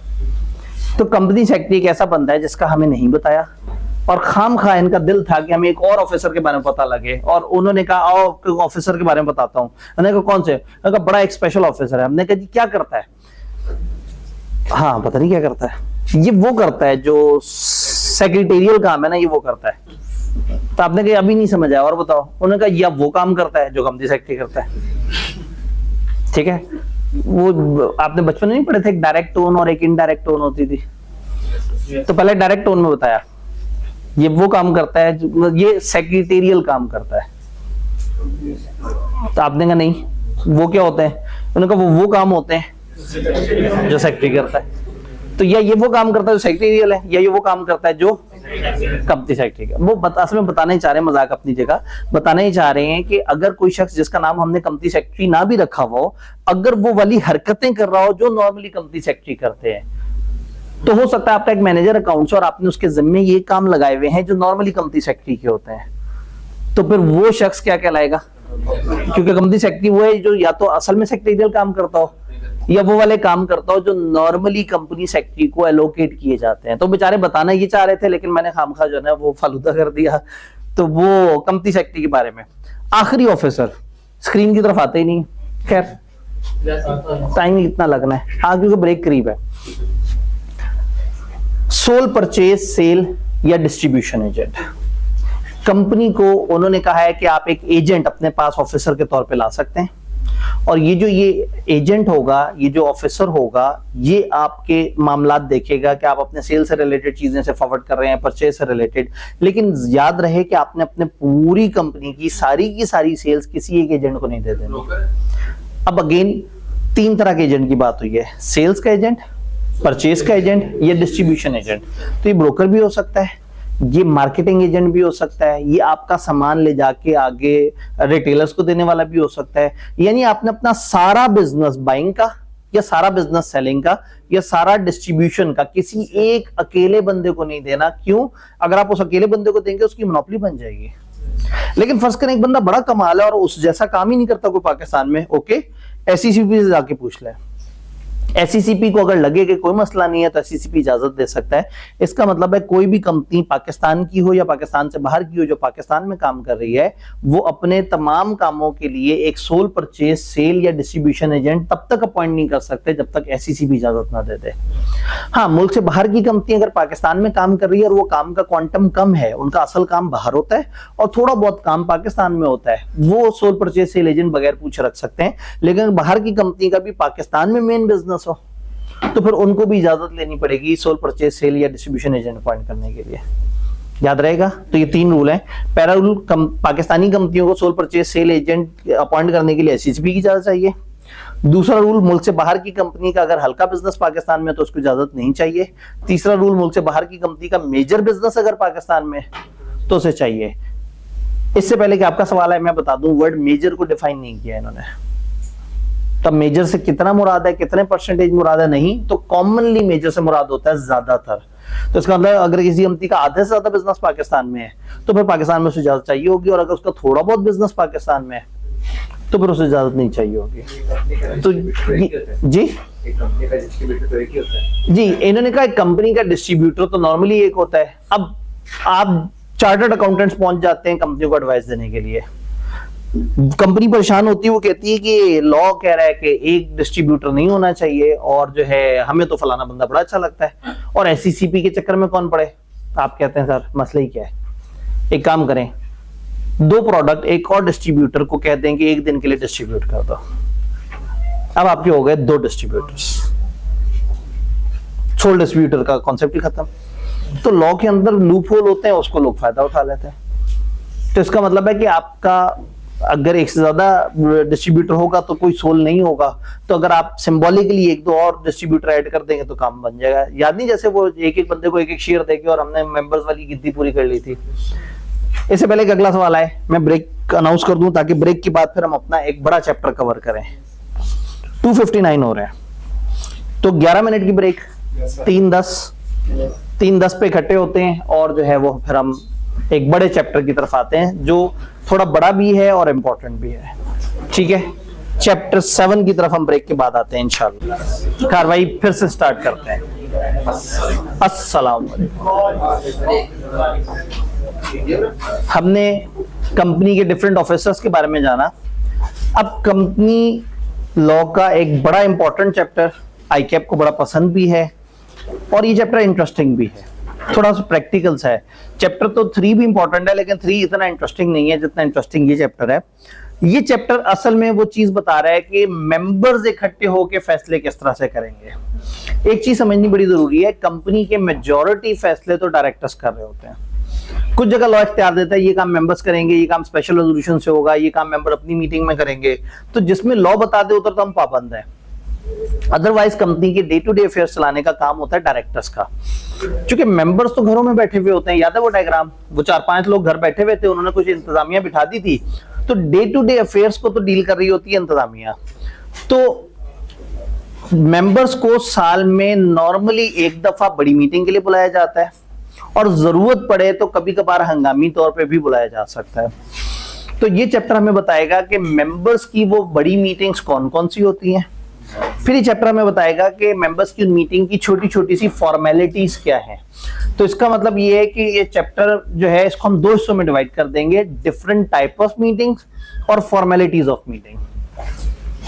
लॉजिकली सुनते जाएंगे, समझते जाएंगे। जाहिर है क्रैश का पैटर्न थोड़ा सा तेज होता है, तो इसलिए बीच बीच में हो सकता है आपके सवाल हो, तो मैं रुक रुक के आपको सवाल पूछने की ऑप्शन जरूर दूंगा, लेकिन कोशिश ये करेंगे कि हमारा एक फ्लो चलता रहे। जब मीटिंग की बात करते हैं तो मीटिंग को हम 2 कैटेगरीज में डिवाइड कर देते हैं। मीटिंग जब भी होगी वो या मेंबर्स की होगी या वो डायरेक्टर्स की होगी। यही 2 डिसीजन मेकिंग अथॉरिटीज हैं। कुछ फैसले डायरेक्टर्स कर रहे हैं मेजॉरिटी, और थोड़े से ऐसे फैसले हैं जो मेंबर्स कर रहे हैं। कंपनियों में फैसला अकेले नहीं होता। ये नहीं होगा कि एक बड़ा मेंबर कहे कि मेरा दिल कर रहा है ऐसे हो जाए और वैसे हो जाए, या ये है कि एक डायरेक्टर सोचे कि ये डिसीजन ले लिया जाए। डिसीजन की इंप्लीमेंटेशन तो अकेले करवाई जा सकती है, लेकिन डिसीजन लेने का जो वो है, ये इन्वेस्टमेंट करें या ना करें, फलाना काम करें, उसको लोन दें, उस कंपनी को खरीदें, ये सारे फैसले डिसीजन हमेशा मीटिंग में होंगे। तो या डायरेक्टर्स की मीटिंग होगी या मेंबर्स की मीटिंग होगी। अगर सारे डायरेक्टर्स को किसी मुद्दे पे बुला लें तो वो बोर्ड मीटिंग कहलाती है। बोर्ड ऑफ डायरेक्टर्स से निकला है बोर्ड, इसको बीओडी मीटिंग भी कह सकते हैं, बोर्ड मीटिंग भी कह सकते हैं। और अगर डायरेक्टर्स का वो काम किसी खास कमेटी के जिम्मे हो, डायरेक्टर्स क्या करते हैं, अगर 8-10 डायरेक्टर्स हैं तो अलग अलग टॉपिक्स पर अलग अलग कमेटी बना देते हैं। भाई ये 3 डायरेक्टर्स इन्वेस्टमेंट्स के मामला देखा करेंगे, ये 2 डायरेक्टर ऑडिट के मामला देखा करेंगे, ये 5 डायरेक्टर एचआर के मामला देखा करेंगे। तो वो क्या करते हैं, अपने मुख्तलिफ एरियाज पे कमेटीज बना देते हैं। कमेटी जो मीटिंग करती है, उस मीटिंग के जो फैसले हैं फिर डायरेक्टर्स के सामने रखे जाते हैं बोर्ड मीटिंग में, और डायरेक्टर नॉर्मली उसको अडॉप्ट कर रहे होते हैं। तो अगर डायरेक्टर्स की सिलेक्टेड कमेटी आपस में मिले तो वो कमेटी मीटिंग कहलाती है। अगर सारे डायरेक्टर्स की मुलाकात हो तो बोर्ड मीटिंग कहलाती है। मेंबर्स में भी इसी तरह से अगर सारे के सारे मेंबर्स को बुलाया जाए तो वो जनरल मीटिंग कहलाती है।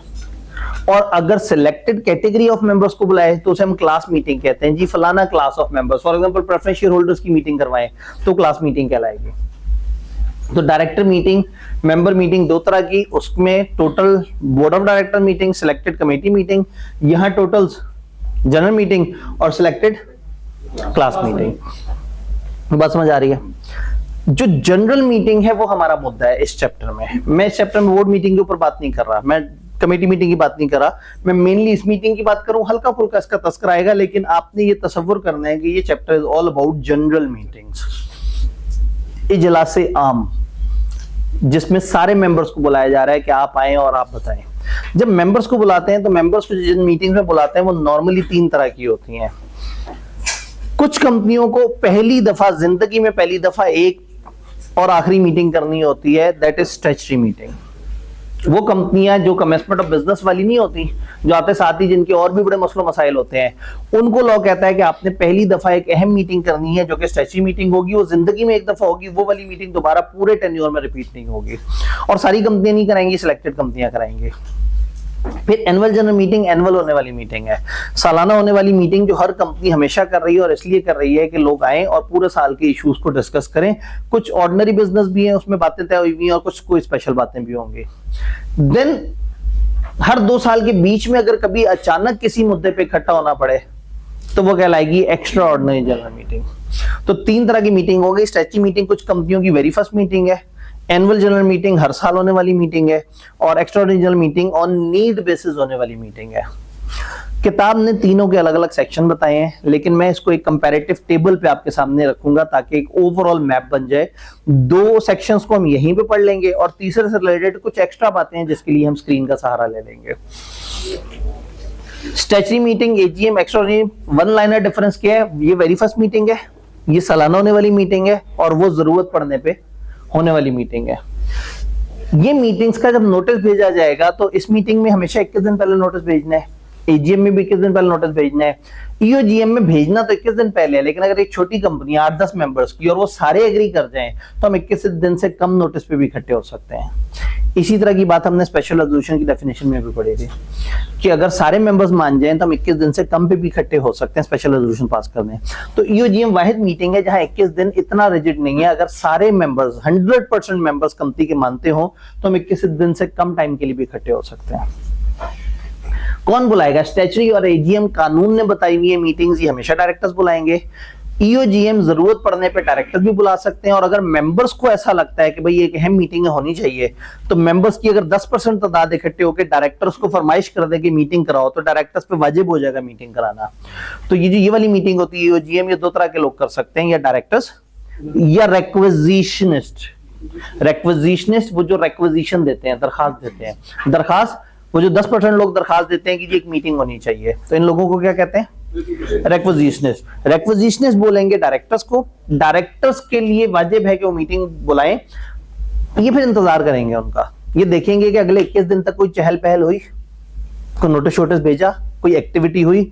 अगर अगले 21 दिन तक डायरेक्टर की तरफ से खामोशी है तो ये तसव्वुर कर लेंगे कि डायरेक्टर्स इंटरेस्टेड नहीं है, ये मीटिंग फिर ये खुद करवाएंगे। जब रिक्विजिशनिस्ट रिक्विजिशन दे देते हैं तो 90 डेज में मीटिंग होना जरूरी है, लेकिन पहले 21 दिन आपको इंतजार करना पड़ेगा। अगर डायरेक्टर्स हो सकता है 15वें दिन नोटिस दे दें, आजो जी 35 दिन बाद मीटिंग है, ओके, 15 दिन बाद नोटिस दिया, 35 दिन बाद मीटिंग कही, 50 दिन 90 दिनों के अंदर अंदर हो गया, कोई मसले वाली बात नहीं है। लेकिन अगर रिक्विजिशनिस्ट ने करना है तो 90 में से 21 दिन तो माइनस हो गए, क्योंकि पहले 21 दिन वो एक्शन नहीं ले सकते। अब जो रिमेनिंग डेज होंगे उसके अंदर वो ये मीटिंग कॉल कर सकते हैं। तो ये रिक्विजिशन भी मीटिंग कॉल कर सकते हैं और डायरेक्टर्स भी कर सकते हैं। किस किस पे एप्लीकेबल होगी? ये सारी कंपनियों पे एप्लीकेबल है। जो भी कंपनी है अगर उसने कभी भी एक अहम मीटिंग करनी है वो ये मीटिंग कर सकती है। एनुअल जनरल मीटिंग जो सालाना होने वाली मीटिंग है ये सब पे एप्लीकेबल है सिवाय एसएमसी के। याद है हमने वहां पढ़ा था, एसएमसी ने ये एक मीटिंग करके अपने सारे मेंबर्स को बुला के नहीं बताना कि क्या चल रहा है, वो तो है ही एक मेंबर। ये वाली मीटिंग जो है वो public company having share capital के ऊपर एप्लीकेबल है, और अगर एक प्राइवेट कंपनी पहले साल में कन्वर्ट हो गई है पब्लिक में तो उसके ऊपर भी एप्लीकेबल है। ये याद रहे, कभी कभी कुछ किताबों में कंफ्यूजन पाई जाती है और उसमें ये दोनों सेक्शन मिक्स हो जाते हैं। कमेंसमेंट ऑफ बिजनेस का सर्टिफिकेट हमेशा उस कंपनी को चाहिए जो पहले ही दिन से पब्लिक है। अगर कोई साल में कन्वर्ट हो भी गई तो उसने कमेंसमेंट का सर्टिफिकेट नहीं चाहिए, लॉ ने एक्सप्रेसली बताया हुआ है। लेकिन यहाँ पे जो पहले दिन से पब्लिक है उसको, और जो पहले साल में प्राइवेट से पब्लिक कन्वर्ट हो गई उसको भी ये करना है। तो ये वाली क्लॉज कई दफा लोग उधर भी जोड़ देते हैं कमेंसमेंट बिजनेस के साथ, जो कि टेक्निकली गलत है, लॉ ने ऐसा नहीं बताया हुआ, याद रहेगा। तो पब्लिक कंपनी हमेशा करेगी, और एक प्राइवेट कंपनी जो जिंदगी के पहले ही साल में कन्वर्ट हो गई पब्लिक में वो भी मीटिंग करेगी। ये मीटिंग्स होंगी कब कब? अब एक काम करते हैं, हम मीटिंग बाय मीटिंग चल पड़ते हैं, क्योंकि अब आगे ज्यादा डिटेल से बात शुरू हो जाएगी स्टैच्यू मीटिंग की। तो पहले काम करते हैं, इस मीटिंग की बात करते हैं। ये मीटिंग की टाइमलाइन क्या है? ये किसी भी वक्त हो सकती है, लेकिन अगर रिक्विजिशन दे दी गई है तो फिर क्या होगा? 90 डेज में मीटिंग करना वाजिब होगा। इसमें कोई भी स्पेशल बिजनेस हो सकता है, कोई भी खास एजेंडा हो सकता है। बिजनेस का लफ्ज एजेंडा के लिए इस्तेमाल होता है कंपनी लॉ में, तो इसमें कोई भी खास मुद्दा हो सकता है, एनी स्पेशल बिजनेस। अगर डायरेक्ट 21 दिन तक एक्शन नहीं लेंगे तो रिक्विजिशन की मीटिंग खुद करेंगे, और जब रिक्विजिशन की मीटिंग खुद करेंगे तो जो उनका खर्चा लगेगा पहले वो पे करेंगे, फिर बाद में कंपनी से मांगेंगे, और कंपनी उन डायरेक्टर्स की सैलरीज में से निकाल के देगा जो उन्होंने इनके कहने पे ये मीटिंग नहीं करवाई। तो ईओजीएम से रिलेटेड तो ये सारी बातें हैं। मैं यहाँ ब्रेक लगाता हूँ। ईओजीएम स्पेसिफिकली, ईओजीएम में कोई सवाल? ईओजीएम समझ आ रही है? साल में 25 भी हो सकती हैं, कोई मसला नहीं है, और हो सकता है 5 साल में एक भी ना हो। कोई टाइमलाइन कोई वाजिब नहीं है, जब जरूरत पेश होगी करेंगे। ज्यादातर क्या होता है, साल भर के इश्यूज जोड़ते जाते हैं कि यार एजीएम पे इकट्ठे ही डिस्कस कर लेंगे।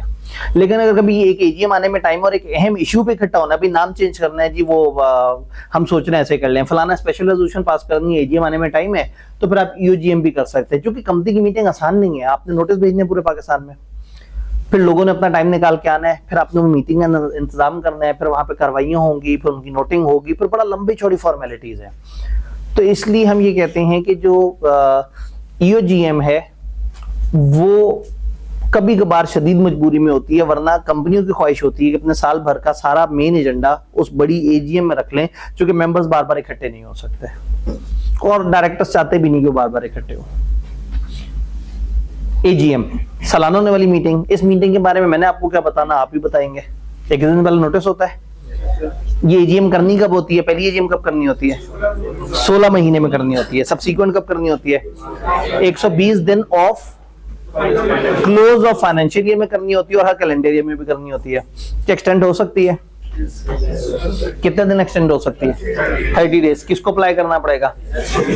लिस्टेड एससीसीपी को अप्लाई करेगी, बाकी रजिस्ट्रार को अप्लाई करेगी। सारी वो बातें यहाँ रेप्लिकेट हो रही हैं। दो काम की बातें इस सेक्शन में नहीं लिखी, मैं एक और सेक्शन से पढ़ रहा हूं, लेकिन जस्ट फॉर अंडरस्टैंडिंग आपको बताऊं, एजीएम के अंदर 4 एजेंडाज होते हैं जो नॉर्मली एजीएम के एजेंडा माने जाते हैं। अकाउंट्स की अप्रूवल हमने एक और चैप्टर में पढ़ा, डिविडेंड हमने एक जगह पढ़ा, हम अपने एक चैप्टर में पढ़ेंगे डायरेक्टर का इलेक्शन, और एक चीज जो हमारे सिलेबस में ही नहीं है, ऑडिटर की अपॉइंटमेंट। 4 ऐसे इश्यूज हैं जो एजीएम में होते हैं। 3 हर साल होते हैं और एक 3-3 साल बाद होता है। 3-3 साल बाद क्या होता है? डायरेक्टर का इलेक्शन। और हर साल डिविडेंड है या नहीं है इसके ऊपर डिस्कशन, अकाउंट्स की अप्रूवल और ऑडिटर की अपॉइंटमेंट। ये 4 ऑर्डिनरी बिजनेस कहलाते हैं। एजेंडा के लिए वर्ड बिजनेस इस्तेमाल होता है।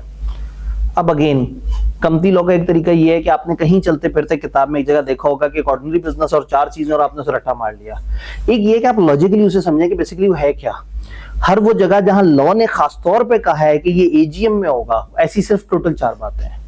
सिर्फ ये 4 चीजें हैं जहां लॉ एक्सप्रेसली कहता है कि ये एजीएम में होगी। तो एजीएम में नॉर्मली क्या होता है? Ordinary business. ऑर्डिनरी से हट के जो भी बिजनेस होगा वो कहलाएगा स्पेशल बिजनेस। बिजनेस किस लिए लफ्ज इस्तेमाल हो रहा है? एजेंडा के लिए। तो एजीएम में क्या बिजनेस होगा? ऑर्डिनरी ये 4, और उसके अलावा कोई भी स्पेशल। और ईओजीएम में मैंने क्या लिखा था? Any special business. ये बात समझ आई? एजीएम की 1-2 एक्स्ट्रा बातें कि लिस्टेड कंपनी अपनी एजीएम उसी टाउन, उसी इलाके में कराएगी जहां उसका रजिस्टर्ड ऑफिस है, और अगर वो कोई छोटा सा कस्बा है तो नियरेस्ट जो शहर होगी वहां कराए, ताकि जो है वो लोगों के लिए आना आसान हो जाए।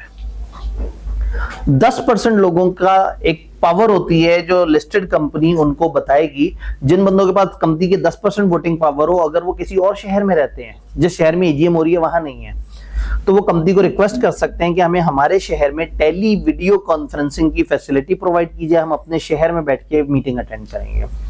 सिर्फ लिस्टेड में ये ऑप्शन अवेलेबल है। और 10% लोग अगर किसी एक शहर में रहते हैं, एक बंदा भी हो सकता है, ये एक से ज्यादा लोग भी हो सकते हैं, 10% पावर हो, वो कंपनी को फरमाइश कर सकते हैं कि हमें जो है वो हमारे शहर में मीटिंग चाहिए। तो मीटिंग से 7 दिन पहले तक अगर उनकी फरमाइश हमारे पास आ गई है तो कंपनी उनको डे ऑफ मीटिंग में एक जगह बुला के उनको टेली वीडियो कॉन्फ्रेंसिंग पे मीटिंग दिखा देती है। वो लोग फिर मीटिंग के फिजिकल अटेंडीज काउंट होते हैं, वो शो ऑफ हैंड भी कर सकते हैं, वो वोटिंग भी कर सकते हैं, सब कुछ कर सकते हैं। हम मानेंगे कि वो लोग भी मीटिंग के अंदर शामिल थे। एजीएम से रिलेटेड कोई सवाल है तो बताएं। एजीएम क्लियर है? फिर आते हैं स्टैट्यूटरी मीटिंग। स्टैट्यूटरी मीटिंग एक ऐसी मीटिंग जो कि आपको बहुत शुरू में करनी है। इसकी टाइमलाइन नॉर्मली 6 से 9 महीने होती है।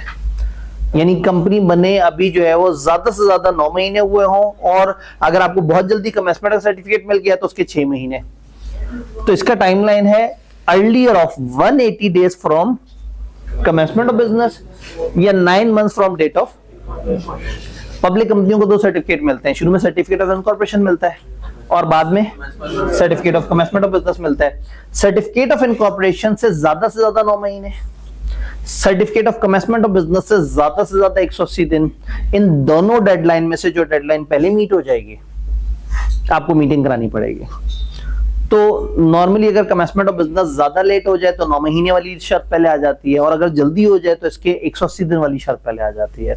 तो एमसीक्यू वगैरह में ऐसा हो सकता है कि आपको तारीख बताई गई हो कि इस दिन इनकॉर्पोरेशन हुआ है, इस दिन कमेंसमेंट सर्टिफिकेट मिला है, और कहीं बताओ कि क्या टाइमलाइन होगी इस मीटिंग की। तो आपने इन दोनों को कंपेयर कर लेना, और जो पहले होगी वो।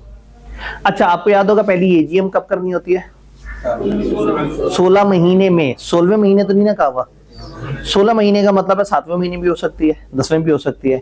तो फर्ज करें आप एजीएम, पहली एजीएम उस टाइमलाइन में करें जो इसकी टाइमलाइन है, तो फिर ये मीटिंग अलग से जरूरत नहीं है। आप अपनी पहली एजीएम में इसका मुद्दा भी उसमें डाल दें और एक मीटिंग से दोनों मीटिंग्स का काम चला लें, अगर दोनों की टाइमलाइन सेम हो जाए तो। अदरवाइज वो मीटिंग अलग और वो मीटिंग अलग है। ये मीटिंग है क्यों, कर क्यों रहे हैं, यहां पे अब डिबेट होगी। ये इस मीटिंग का मकसद क्या है? याद है कमेंसमेंट ऑफ बिजनेस का सर्टिफिकेट तब मिलेगा जब शुरू वाली फॉर्मेलिटीज पूरी हो जाए। अब इधर भी ये जो स्ट्रेचिंग मीटिंग है ये शुरू की फॉर्मेलिटीज बताने के लिए हो रही है। कंपनी आई, आते साथ ही प्रोस्पेक्टस दिया और कहा हमें 15 करोड़ चाहिए, लोगों ने धड़ाधड़ जनाब हजारों लोगों ने इन्वेस्टमेंट की। अब वो सब के सब अगर बैठ के इंतजार कर रहे हो कि पता नहीं कब फर्स्ट एजीएम होगी, सोचे फर्स्ट एजीएम तो हो सकता है 15वें महीने हो, तो उन्हें ये टेंशन है कि हमारे पैसे का क्या बना, कंपनी में चल क्या रहा है, कंपनी के इस वक्त क्या हालात हैं, कंपनी कौन चला रहा है, इस वक्त प्रोजेक्ट्स कौन कौन से चल रहे हैं। तो ऐसे में लॉ ये कहता है कि लाजमी करो उन लोगों के लिए एक बड़ी मीटिंग जिसमें बताओ कि अभी तक कंपनी पे क्या गुजरी, कंपनी के शेयर्स कितने थे, कंपनी को पैसा कितना आया था, कंपनी ने प्रोजेक्ट कौन सा शुरू किया था, कौन कौन से कॉन्ट्रैक्ट कर चुके हैं, कौन कौन से कॉन्ट्रैक्ट में आपको बुला के आपसे अप्रूवल चाहिए, कंपनी के शेयर के प्रोसेस में कोई अंडरराइटर क्या होता है,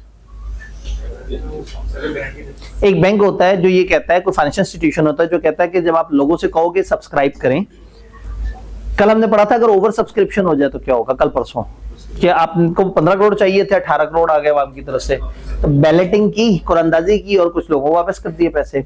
अगर अंडर सब्सक्रिप्शन हो जाए, मुझे 15 करोड़ चाहिए था, 13 करोड़ आ गया, एप्लीकेशन 2 शॉर्ट हो गया, कंपनियां क्या करती हैं, कंटिजेंट कॉन्ट्रैक्ट कर लेती हैं एक अंडरराइटर से, ऑफिशियली लॉ इससे बोलता है वर्ड अंडरराइटर वो फाइनेंशियल इंस्टीट्यूशन होता है जो कंपनी से कॉन्ट्रैक्ट करता है कि अगर आप पब्लिक सब्सक्रिप्शन की तरफ जा रहे हैं और आपको अंडर सब्सक्रिप्शन आए तो जो गैप है मैं फिल करूंगा।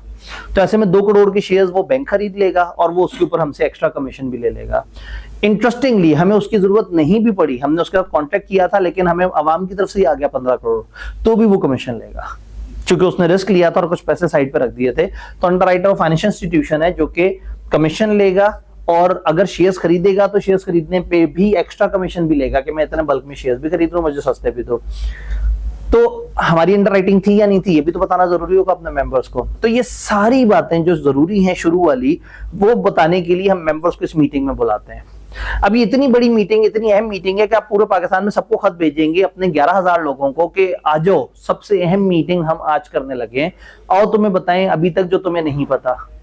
और कंपनी बने अभी हुए हैं फर्ज करें 6-7 महीने, तो लोग एक्साइटेड होंगे। उन 11,000 में से 8,000 लोग अगर चल के आ गए मीटिंग में तो मीटिंग कराएं कैसे? ये मीटिंग तो नहीं है, ये तो एक जलसा है। और शादी हॉल भी 2,000 की कैपेसिटी का मिल जाएगा आपको, 1,000 की कैपेसिटी का मिल जाएगा। 8,000 बंदे कहाँ बुलाएं?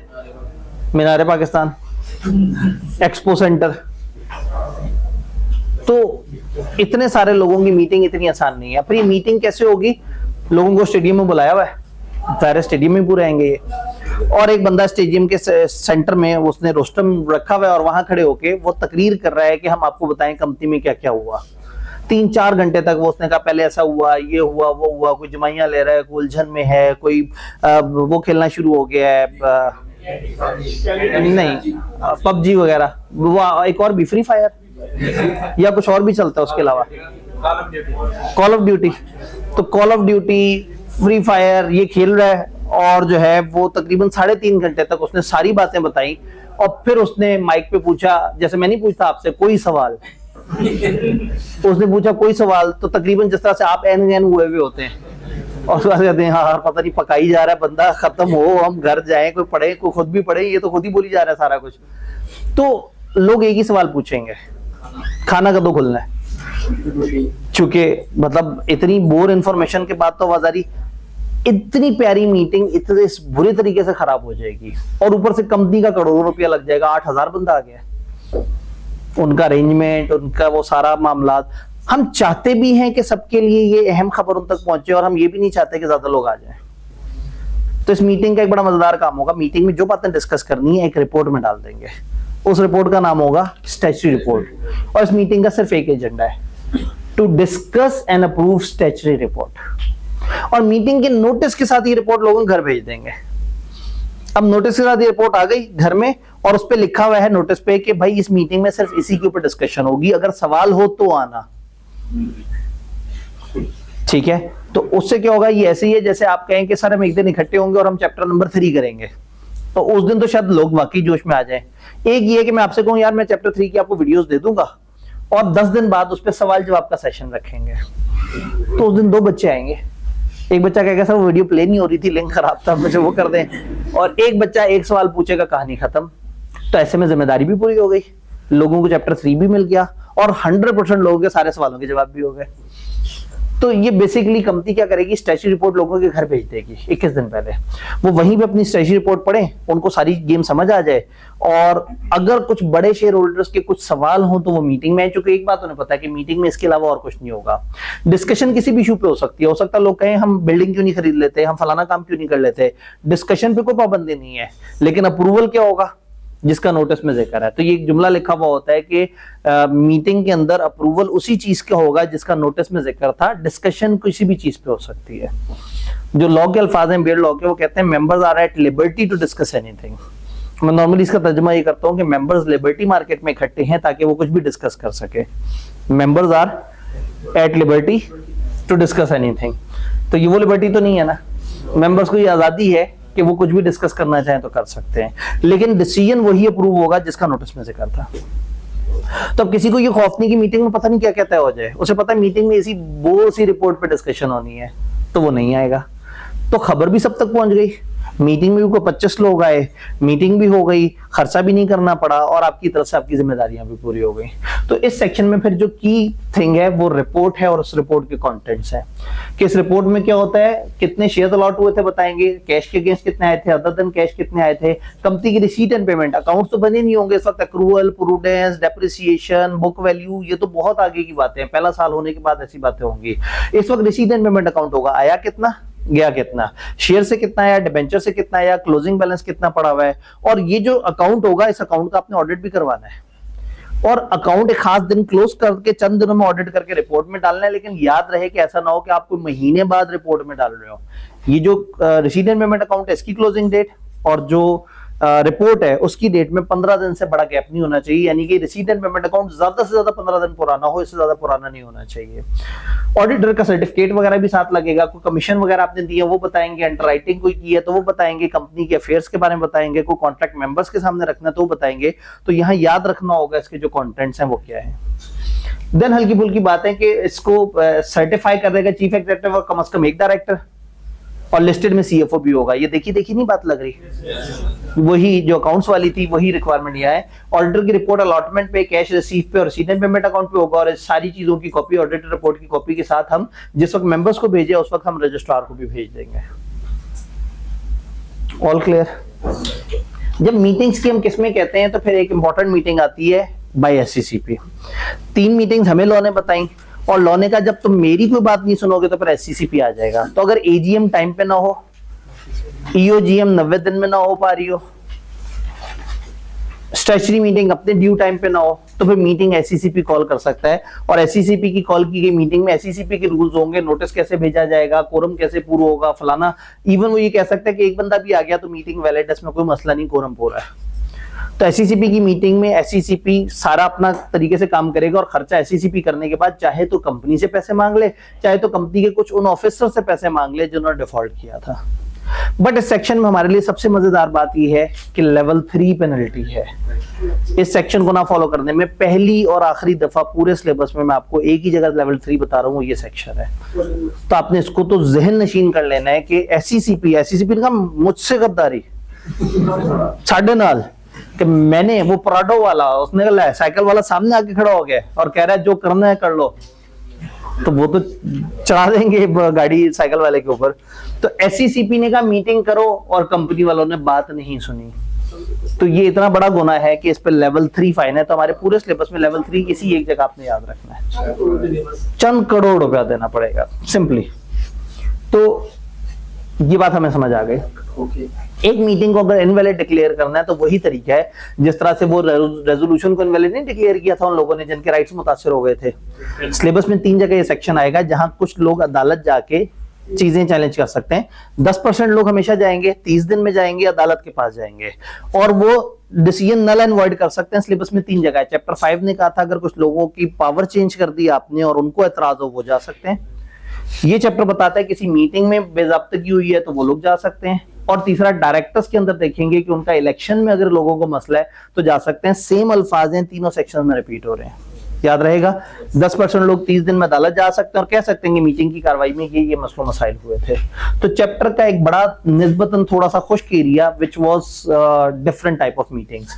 ये मीटिंग्स वक्तन फवक्तन एडजर्न भी हो सकती हैं और एडजर्न मीटिंग में होने वाले मुद्दे बिल्कुल वैसे ही वैलिड है जैसे ओरिजिनल मीटिंग वाले। अब हम सेकंड जोन में उतरते हैं। Second zone is about different formalities.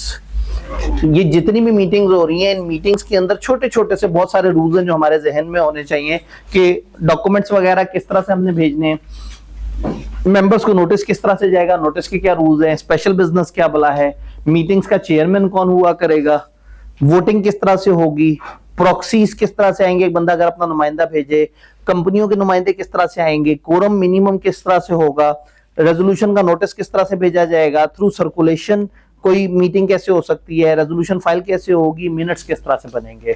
तो आगे की एरियाज को मैं 12 ब्रॉडर टॉपिक्स में डिवाइड कर रहा हूं और हम एक एक करके थोड़ा थोड़ा सा इनके बारे में जानते चले जाएंगे। यहां तक सारी बात समझ आ रही है? कोई एक आध सवाल है तो पूछ लें, फिर आगे हम रोलर कोस्टर शुरू करने लगे। All clear? डॉक्यूमेंट्स की सर्विस कैसे होगी? कंपनी को अगर रजिस्ट्रार को डॉक्यूमेंट भेजने हैं, रजिस्ट्रार ने कंपनी को डॉक्यूमेंट भेजने हैं, कंपनी ने कोर्ट को डॉक्यूमेंट भेजने हैं, कोर्ट ने कंपनी को भेजने हैं, कंपनी ने एसईसीपी को कोई चीज जमा करानी है, एसईसीपी ने कंपनी से राब्ता करना है, कंपनी ने किसी मेंबर को कोई चीज भेजनी है, मेंबर ने कंपनी को कोई चीज भेजनी है। सबके लिए 4 तरीके। आप फिजिकली दें, एक्नॉलेजमेंट ले लें। नंबर 2, आप पोस्ट या कोरियर करा दें, खत या कोरियर सर्विस को यूज कर लें। नंबर 3, इलेक्ट्रॉनिक तरीके को यूज कर लें। और number 4, as may be specified. कल को वो कोई सॉफ्टवेयर बता दें, कोई ऐप बता दें, कोई और तरीका बता दें, तो कोई भी डॉक्यूमेंट वगैरह कंपनी को भेजना है तो उसके 4 तरीके, register office, post, courier service, electronic media. SECP या रजिस्ट्रार को भेजना है उसके भी 4 तरीके। और इसी तरह से अगर एक नोटिस मेंबर को भेजना है तो उसमें भी वही 4 तरीके। अब नोटिस क्या है? नोटिस एक फॉर्मल डॉक्यूमेंट है जो मेंबर्स को भेजा जाता है, जिसमें टाइम, प्लेस, डे, एजेंडा, ये सारी चीजें लिखी हुई होती हैं। नोटिस के अंदर जितने भी आपके ऑर्डिनरी बिजनेस है, जितने भी स्पेशल बिजनेस है, वो लिखे हुए होंगे। और अगर कोई स्पेशल बिजनेस है तो उसकी फर्दर डिटेल्स वगैरह भी नोटिस में ऐड की हुई होती है। ये नोटिस किस किस को जाता है? कंपनी के सारे मेंबर्स या जिस भी क्लास की मीटिंग कर रहे हैं उनको, डायरेक्टर्स को, कंपनी के ऑडिटर्स को, और अगर कुछ लोगों की डेथ हो गई है या इंसॉल्वेंट हो गए हैं तो डेथ के केस में लीगल रिप्रेजेंटेटिव को, और इंसॉल्वेंट के केस में उनके ऑफिशियल असाइनी को। ये वो लोग हैं जो जिनको मीटिंग का नोटिस भेजेंगे।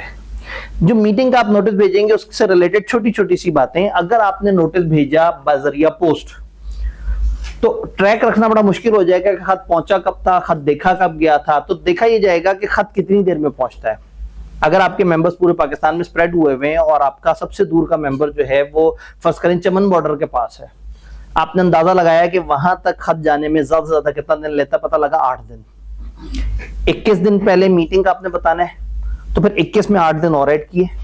अगर 29 दिन पहले हमने अपनी तरफ से खत भेज दिया, अब हमें ट्रैक रखने की जरूरत नहीं है कि खत पहुंचा या नहीं पहुंचा। हमारी तरफ से कानूनी सर्विंग हो गई है। अगर हमने खत को प्रीपे किया है, अगर हमने उसका बकायदा पोस्ट किया है, अगर हमारे पास उसके एविडेंसेस मौजूद हैं, अब अगर रास्ते में खत बह गया या कुछ और हो गया तो कंपनी की डायरेक्टली जिम्मेदारी नहीं है। अगर किसी को खत नहीं मिलेगा तो इसका खुद ब खुद ये मतलब नहीं कि मीटिंग इनवैलिड हो गई। उसकी तहकीक की जाएगी ऐसा क्यों। अगर वो माड़ा मेंबर हुआ तो बेचारा अमीर रोता धोता रह जाएगा, और अगर वो तगड़ा 10% पावर वाला मेंबर हुआ या उसके यार दोस्त ऐसे हुए तो वो मीटिंग को या मीटिंग के कुछ पोर्शन को नल एंड वॉइड डिक्लेयर करवा सकते हैं कि नहीं जी मटेरियल बेज़ाब्तगी हुई थी।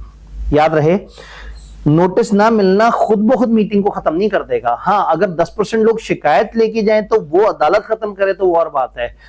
खुद ब खुद इप्सो facto, by the fact itself, legal word इप्सो facto, इसका मतलब है बाय द फैक्ट इटसेल्फ। इस वजह से तो लोगों को नोटिस का नाम मिलना इप्सो फैक्टो मीटिंग को खत्म नहीं कर देगा।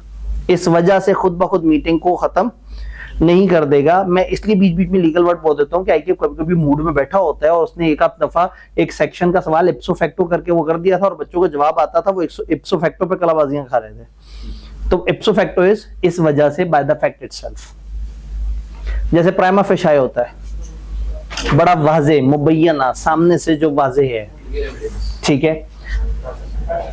देन मेंबर मीटिंग में आना चाहे तो फिजिकली भी आ सकते हैं, वीडियो लिंक के थ्रू भी आ सकते हैं, प्रॉक्सी के थ्रू भी आ सकते हैं। जॉइंट होल्डर्स अगर होंगे तो आपने जिसका नाम पहले लिखा हुआ होगा आपके रजिस्टर में उसको खत भेज दिया तो समझा जाएगा आपने सबको खत भेज दिया है। और 10% लोगों के पास वो पावर होगी टेली वीडियो कॉन्फ्रेंसिंग की, वो बात आपको पहले से पता है। तो ये रूल्स थे नोटिस के बारे में। आगे किताब में बता रही है स्पेशल बिजनेस। ये स्पेशल बिजनेस क्या भला होता है? उन 4 के अलावा जो होता है वो स्पेशल बिजनेस है। वो 4 आपको पहले से ही पता है, अकाउंट्स की अप्रूवल, डिविडेंड, ऑडिटर, इलेक्शन। इन 4 के अलावा हर 5वां मुद्दा क्या होगा? स्पेशल बिजनेस होगा। और स्पेशल बिजनेस जब भी होगा तो मीटिंग के साथ एक statement of material facts attach होगी नोटिस के साथ, जिसमें उस मुद्दे की डिटेल होगी, ताकि लोगों को पता लग जाए। अगर आप कह रहे हैं ना डिविडेंड अप्रूव होगा, सबको पता है उसका क्या मतलब है। अकाउंट्स अप्रूव होगा, सबको पता है। हम बिल्डिंग खरीदेंगे, ये जुमला काफी नहीं है, बताना पड़ेगा कौन से इलाके की कौन सी बिल्डिंग कौन से पैसों से क्यों खरीदनी है। तो जब भी स्पेशल बिजनेस होगा तो नोटिस के साथ एक डिटेल डाली जाएगी।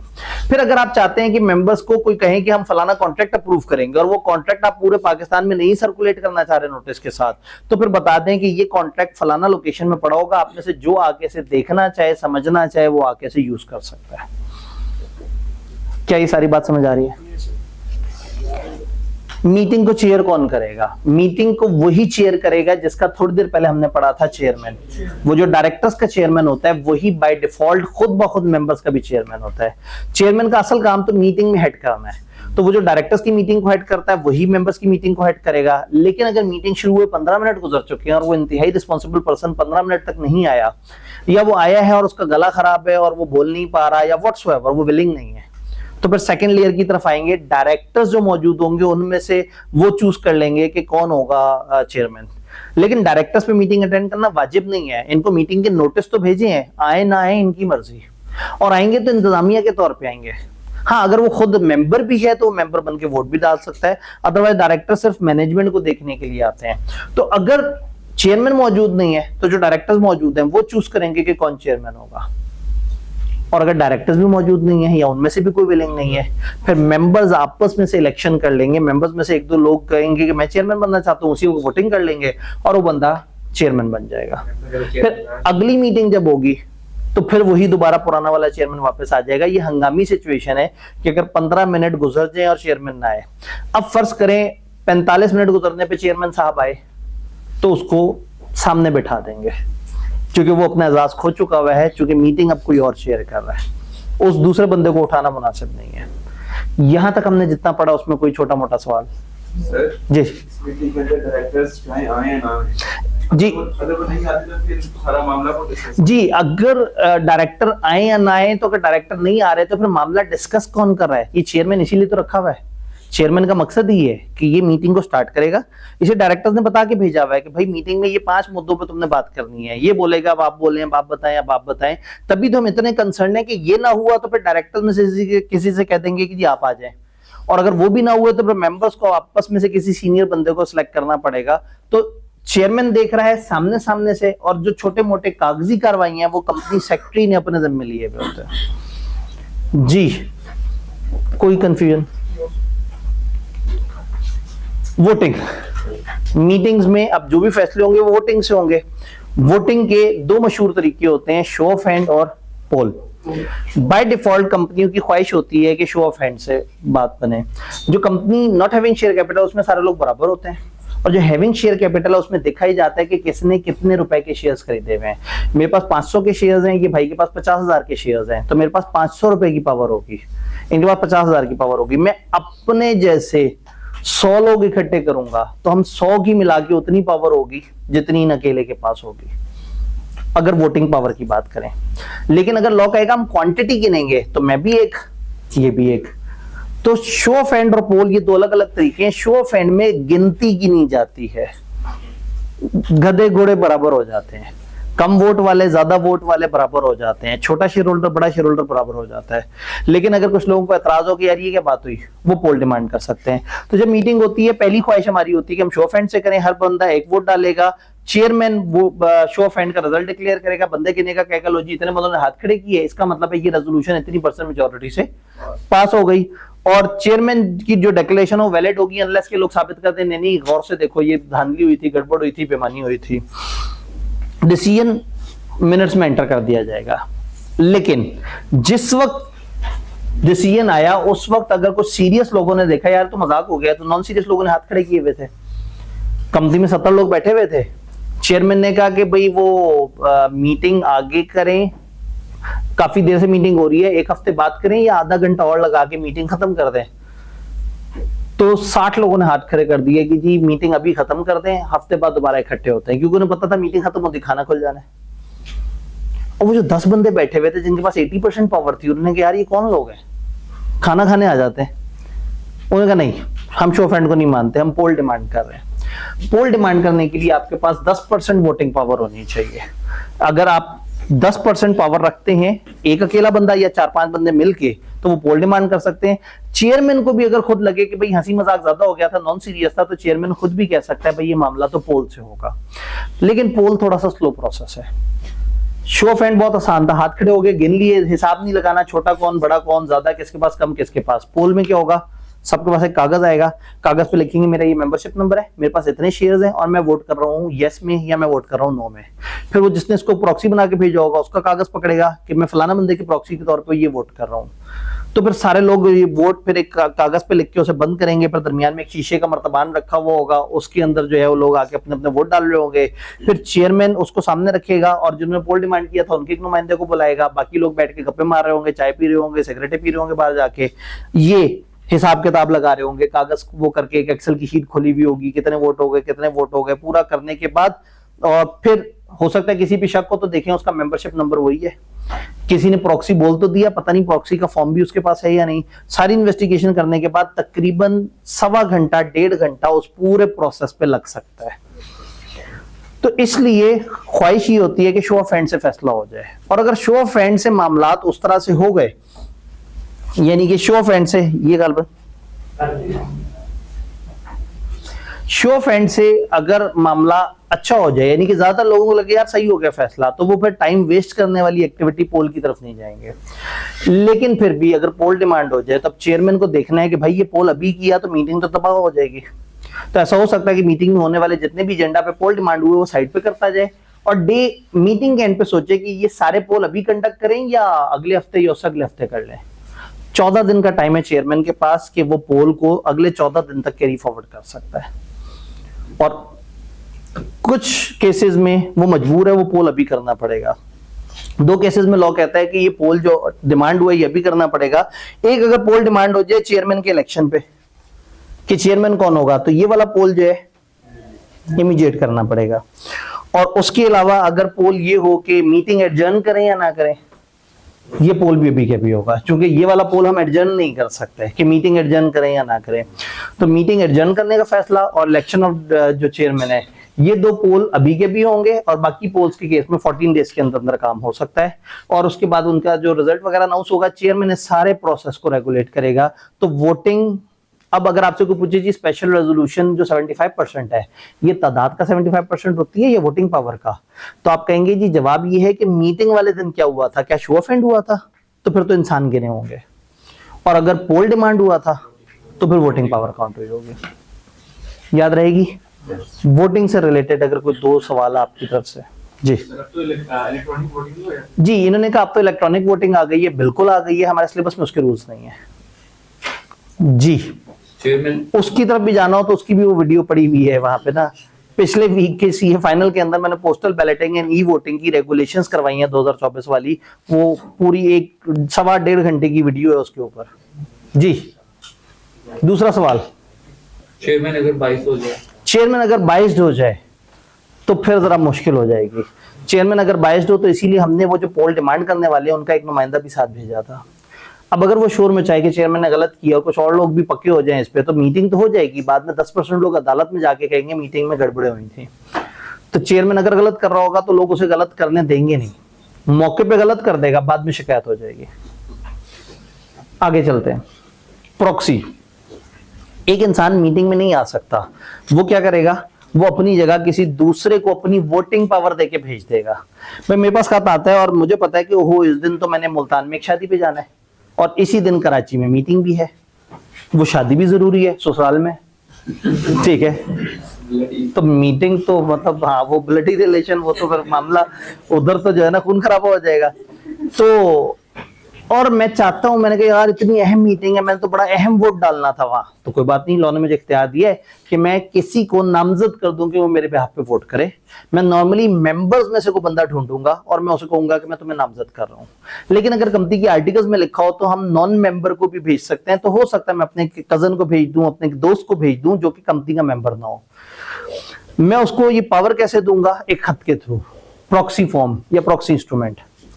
वो कैसे होगा? कंपनी वाले नोटिस के साथ एक प्रॉक्सी फॉर्म लगा के भेजेंगे। मैं प्रॉक्सी फॉर्म टियर करूंगा और मैं अपना नाम, अपने दोस्त का नाम और डिटेल्स लिख के और कंपनी को प्रॉक्सी फॉर्म भिजवा दूंगा। अगर ये कागज मुझे नहीं समझ आता है, मेरे पास नहीं है, तो टेबल ए ने, आर्टिकल्स ने एक फॉर्मेट दिया हुआ है उर्दू या इंग्लिश में, आप ये चंद जुमले लिख दें तो आप अपनी जगह किसी को नामजद कर सकते हैं। तो इसको प्रॉक्सी फॉर्म तहत कहते हैं जब कंपनी बना के भेजती है, और प्रॉक्सी इंस्ट्रूमेंट जो है उसका मतलब होता है जो हमने खुद से लिख के भेजा। तो हम प्रॉक्सी फॉर्म या प्रॉक्सी इंस्ट्रूमेंट किसी भी तरीके से किसी को नामजद कर रहे हैं तो हम कंपनी को बता दें।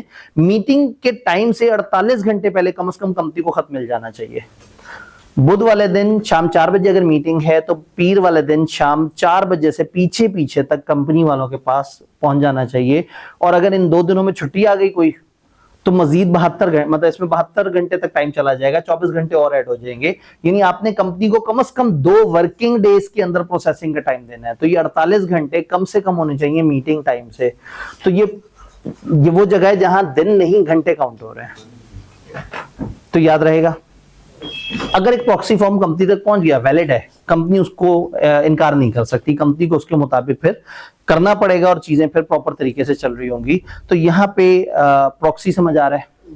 प्रॉक्सी हर वो काम कर सकता है वोटिंग वाला जो हम कर सकते हैं, यानी कि वो पोल डिमांड हो तो उधर शोर में जा सकता है, पोल डिमांड भी कर सकता है, पोल पे वोट भी कर सकता है। शो ऑफ हैंड में अगर वो वोट कर भी देगा तो वो खुद अगर एक मेंबर है तो उसका अपना वोट काउंट होगा, हमारा घर बैठे बंदे का इजाफी वो शो ऑफ हैंड में उसको काउंट नहीं करवा सकेगा। लेकिन पोल में वो एक और कागज के थ्रू उसको भी काउंट करवा सकता है। अगर मैंने एक बंदे को प्रॉक्सी बना दी और मैं फिर एक और बंदे को भी प्रॉक्सी बना दूं तो दोनों के दोनों इनवैलिड हो जाएंगे। आप एक से ज्यादा प्रॉक्सी नहीं अपॉइंट कर सकते। ये जरूर हो सकता है कि कई लोगों ने एक ही बंदे को प्रॉक्सी बना के भेज दिया हो, लेकिन एक बंदा बहुत सारे लोगों को अपना प्रॉक्सी नहीं बना के भेज सकता। ये मैं क्लास में समझाने के लिए एग्जांपल देता हूं कि फर्ज करें आपका कैफ क्वालिफाई हुआ और आपने अपने दोस्तों का खाना किया, 20 दोस्त थे, और फिर आपने जब खाना जहां कर रहे थे तो वहां आपने देखा पर हेड खर्चा भी ज्यादा था, आपने कहा मैं ज्यादा जज्बाती हो गया। फिर आपको पता लगा कि आपके 4 दोस्तों ने आपको राब्ता करके कहा यार हम चारों को उन दिनों नारायण का गान जाना है, हम 4 नहीं, हम में से सिर्फ एक आके नुमाइंदगी चारों के बिहाफ पे कर लेगा। तो ये आपको बड़ा अच्छा लगा। अगर बहुत सारे लोगों ने एक प्रॉक्सी भेज दिया तो ये अच्छा लगा। लेकिन अगर आपका एक दोस्त कॉल करे कि यार वो उस दिन तुमने खाना रखा है मैं नहीं आ सकूंगा, मैं अपने 4 भाइयों को भेज दूंगा, अब आपको बुरा लगेगा। इसका मतलब जब एक बंदा ज्यादा प्रॉक्सी भेजेगा तो बुरा लगेगा। तो जो बुरा लगा वो अलाउड नहीं है, जो अच्छा लगा वो अलाउड है। तो बहुत सारे लोग किसी एक को प्रॉक्सी बना के भेज सकते हैं, लेकिन एक बंदा बहुत सारों को प्रॉक्सी बना के नहीं भेज सकता। तो अगेन फिर सेक्शन जो है प्रॉक्सी के बारे में बता रहा होता है कि जी अपॉइंट वोट कर सकता है, बिहाफ पे स्पीक कर सकता है, वोटिंग कर सकता है, पोल डिमांड कर सकता है, पोल से बाहर रह सकता है, नोटिस बताएगा कि आपका प्रॉक्सी का वो है, रिटर्न प्रॉक्सी फॉर्म बंदा भी वो कर सकता है, अपने एजेंट के थ्रू भी भेज सकता है, 48 घंटे वाली बात। और फिर अगर एक इंस्ट्रूमेंट जमा हुआ तो कंपनी उसको इनवैलिड नहीं करेगी। कोई भी मेंबर अगर प्रॉक्सी चेक करना चाहे ड्यूरिंग बिजनेस आवर्स कंपनी के तो वो चेक कर सकता है। Company not having share capital में मेंबर्स के पास प्रॉक्सी का राइट नहीं है, क्योंकि वहां तो वोटिंग पावर ही नहीं है। फिर भी अगर वो आर्टिकल्स में लिख दें तो वो भी अपने तरीके से कोई देसी प्रॉक्सी का सेटअप दे सकते हैं। Otherwise members not having share capital company सिर्फ शो ऑफ हैंड करते हैं, वहां पे प्रॉक्सी वाला कॉन्सेप्ट उस तरह से नहीं है। लेकिन अगर वो करना चाहें तो उनके पास अपनी गुंजाइश मौजूद है। पोल समझ आया? सॉरी प्रॉक्सी समझ आया? सर एक क्वेश्चन है कि अगर डिफरेंट शेयर्स के डिस्टिंक्ट मेंबर होते हैं तो बीच में हाफ तो क्या हम डिवाइड कर सकते हैं कि अपने आधे शेयर्स उसको देते हैं, आधे शेयर्स उसको? प्रॉक्सी बना के नहीं, आपको एक ही बंदा बनाना होगा प्रॉक्सी। रिप्रेजेंटेटिव, मैं नॉर्मली कहता हूं कि अगर आपको प्रॉक्सी समझ आ जाए ना तो रिप्रेजेंटेटिव आसान है। इंसान का इंसान नुमाइंदा प्रॉक्सी है, इदारे का इंसान नुमाइंदा रिप्रेजेंटेटिव है। एक कंपनी हमारी मेंबर वो नहीं आ सकती, वो जिस इंसान को भेज दे वो प्रॉक्सी नहीं बोलना उसे, वो रिप्रेजेंटेटिव है। गवर्नमेंट हमारी मेंबर है, रिप्रेजेंटेटिव भेज दे। क्रेडिटर्स को किसी मीटिंग में बुलाना है, अपना नुमाइंदा भेज दें। तो ये 3 तरह के सेक्शन है, कंपनियां, क्रेडिटर और फेडरल या प्रोविंशियल गवर्नमेंट, और तकरीबन मिलते जुलते अल्फाज हैं कि इन लोगों को जब मीटिंग के लिए बुलाया जाएगा तो ये अपने एक नुमाइंदे को भेज देंगे। ये नुमाइंदा एक single member having such power माना जाएगा जो उस कंपनी के पास थी। एक कंपनी के पास 30% वोटिंग पावर थी, उसने एक बंदे को भेज दिया। वो बंदा एक मेंबर काउंट होगा शो ऑफ हैंड में और वोटिंग पावर में काउंट होगा 30%। गवर्नमेंट ने एक बंदे को अपना रिप्रेजेंटेटिव बना के भेज दिया तो वो गवर्नमेंट की नुमाइंदगी भी करेगा, शो ऑफ हैंड में भी काउंट होगा, पोलिंग में भी काउंट होगा। इंटरेस्टिंगली गवर्नमेंट वाला बंदा अगर आगे से भी प्रॉक्सी अपॉइंट करना चाहे तो वो कर सकता है। तो कंपनियों के इदारों के जो नुमाइंदे कंपनी में, ऑथराइज नुमाइंदे कंपनी में आते हैं, वो रिप्रेजेंटेटिव कहलाते हैं। वो रिप्रेजेंटेशंस हैं जो कि कंपनियां कर सकती हैं, क्रेडिटर्स कर सकते हैं, और फेडरल या प्रोविंशियल गवर्नमेंट कर सकती है। और जो इनका नुमाइंदा, उसको तो लॉ ने यहां तक लिख लिया कि उसके पास फर्दर आगे प्रॉक्सी अपॉइंट करने की पावर है। यहाँ डायरेक्टली लिखा हुआ है, इधर हम इनडायरेक्टली वो करते हैं कि जिस बंदे को भेजेंगे उसके पास मेंबर्स के सारे पावर्स हैं, और हर मेंबर के पास ये पावर होती है कि वो प्रॉक्सी अपॉइंट कर सकता है। तो ये रिप्रेजेंटेटिव समझ आ रहा है। देन जी, और क्रेडिटर आगे भेजेगा। असल में क्रेडिटर के पास वोटिंग का कॉन्सेप्ट नहीं है ना। इन तीन में से ना ये भी मेंबर्स हैं, वो भी मेंबर है, क्रेडिटर मेंबर नहीं है, तो क्रेडिटर के केस में वोटिंग पावर वाला कॉन्सेप्ट नहीं होगा, तो इसलिए हम यहाँ प्रॉक्सी का जिक्र नहीं कर रहे। कोरम क्या होता है भला? कितने लोग आएंगे मीटिंग में तो मीटिंग करेंगे, अदरवाइज नहीं करेंगे।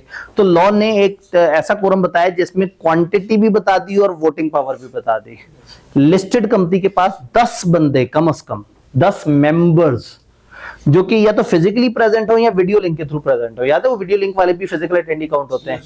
एंड इनके पास 25% वोटिंग पावर हो, भले खुद की हो भले प्रॉक्सियों की मिला के हो। ये दोनों साइमल्टेनियसली पूरी होनी चाहिए। 100 लोग आ गए और उनके पास 13% वोटिंग पावर है तो कोरम पूरा नहीं हुआ।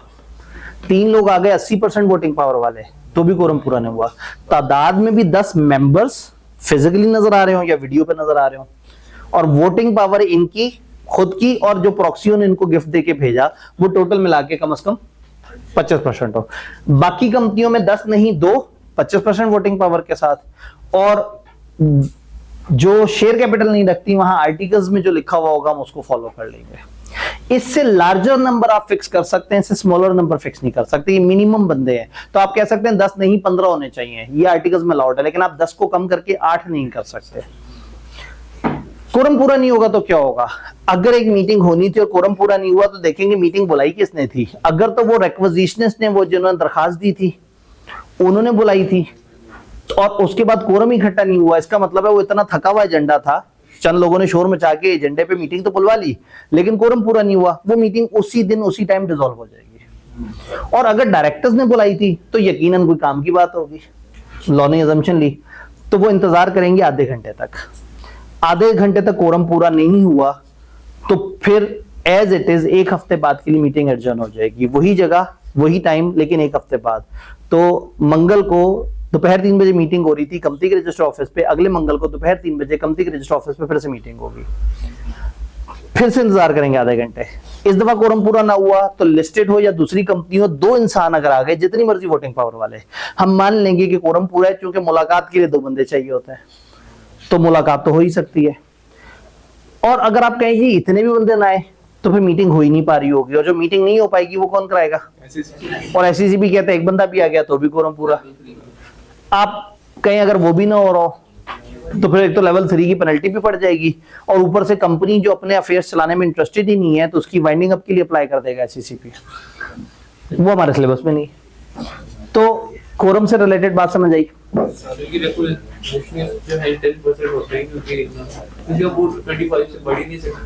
जी, अब रिक्विजिशनिस्ट तो 10% है, वो बेचारे तो 25% से ऊपर जा ही नहीं सकते।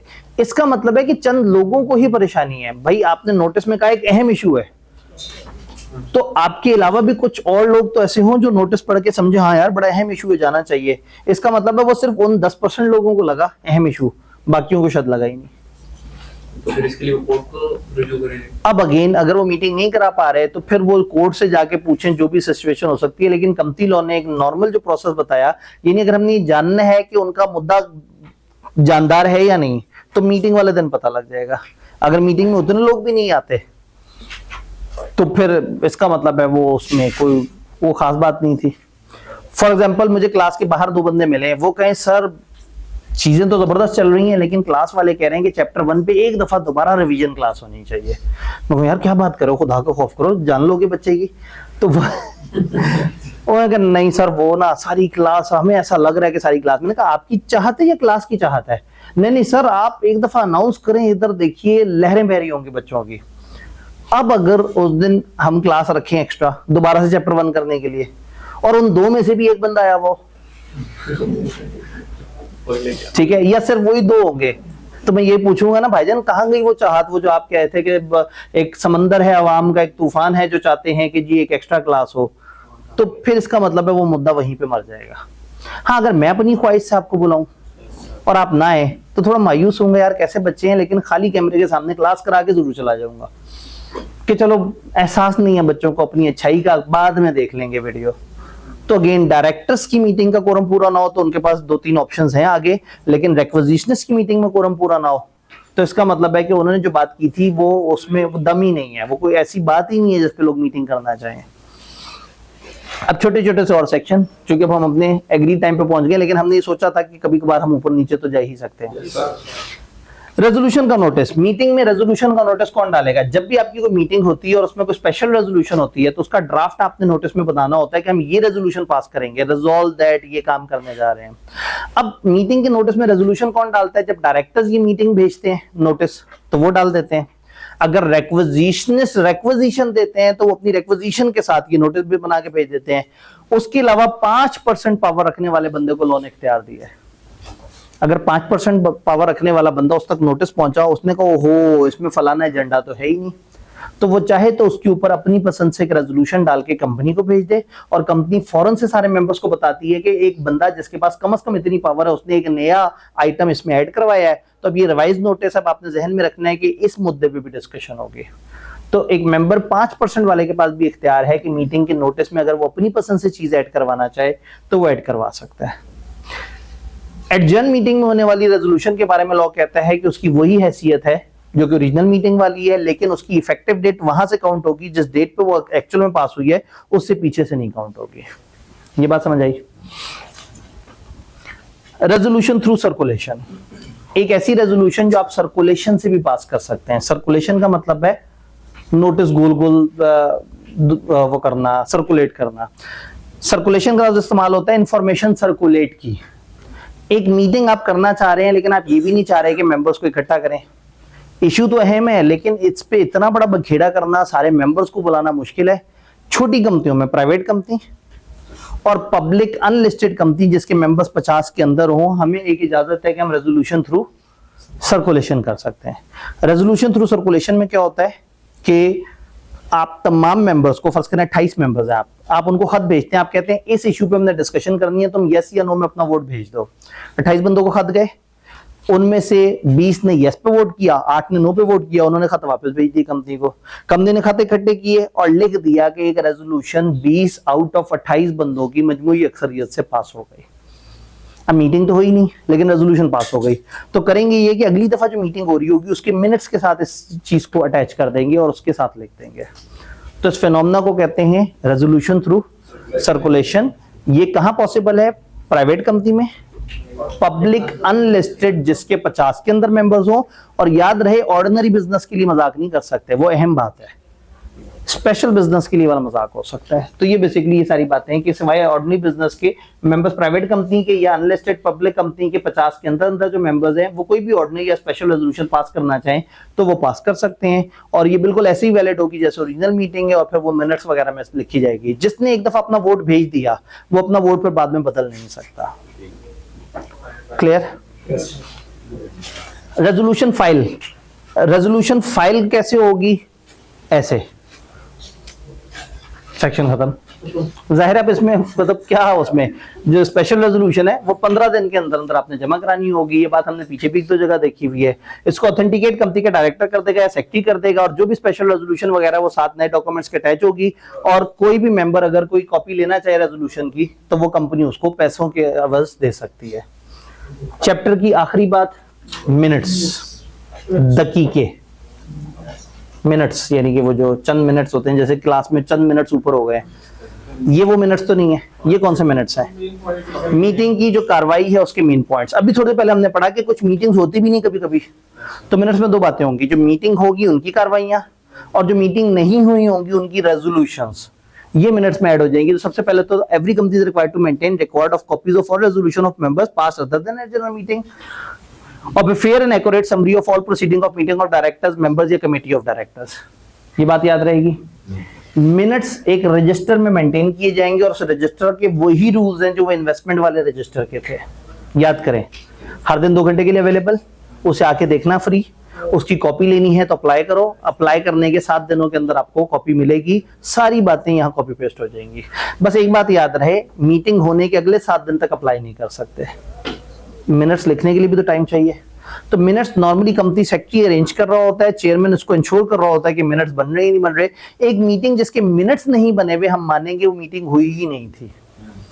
मीटिंग की वीडियो भी बना लें तो कानून को राइटिंग में मिनट्स चाहिए, उनके ऊपर साइन भी होगा, उस मीटिंग का चेयरमैन भी साइन कर सकता है और अगली मीटिंग का चेयरमैन भी साइन कर सकता है। नॉर्मली क्या होता है, मीटिंग हुई, मिनट्स तो बाद में बन रहे हैं, अगली मीटिंग पे चेयरमैन कहता है पिछली मीटिंग के ये मिनट्स में पढ़ के सुना रहा हूं, किसी को एतराज तो नहीं, लोग कहते हैं हाँ बिल्कुल यही बातें हुई थी, वो उस पर साइन कर देता है। तो नॉर्मली आने वाली मीटिंग का चेयरमैन साइन करता है मिनट्स के ऊपर।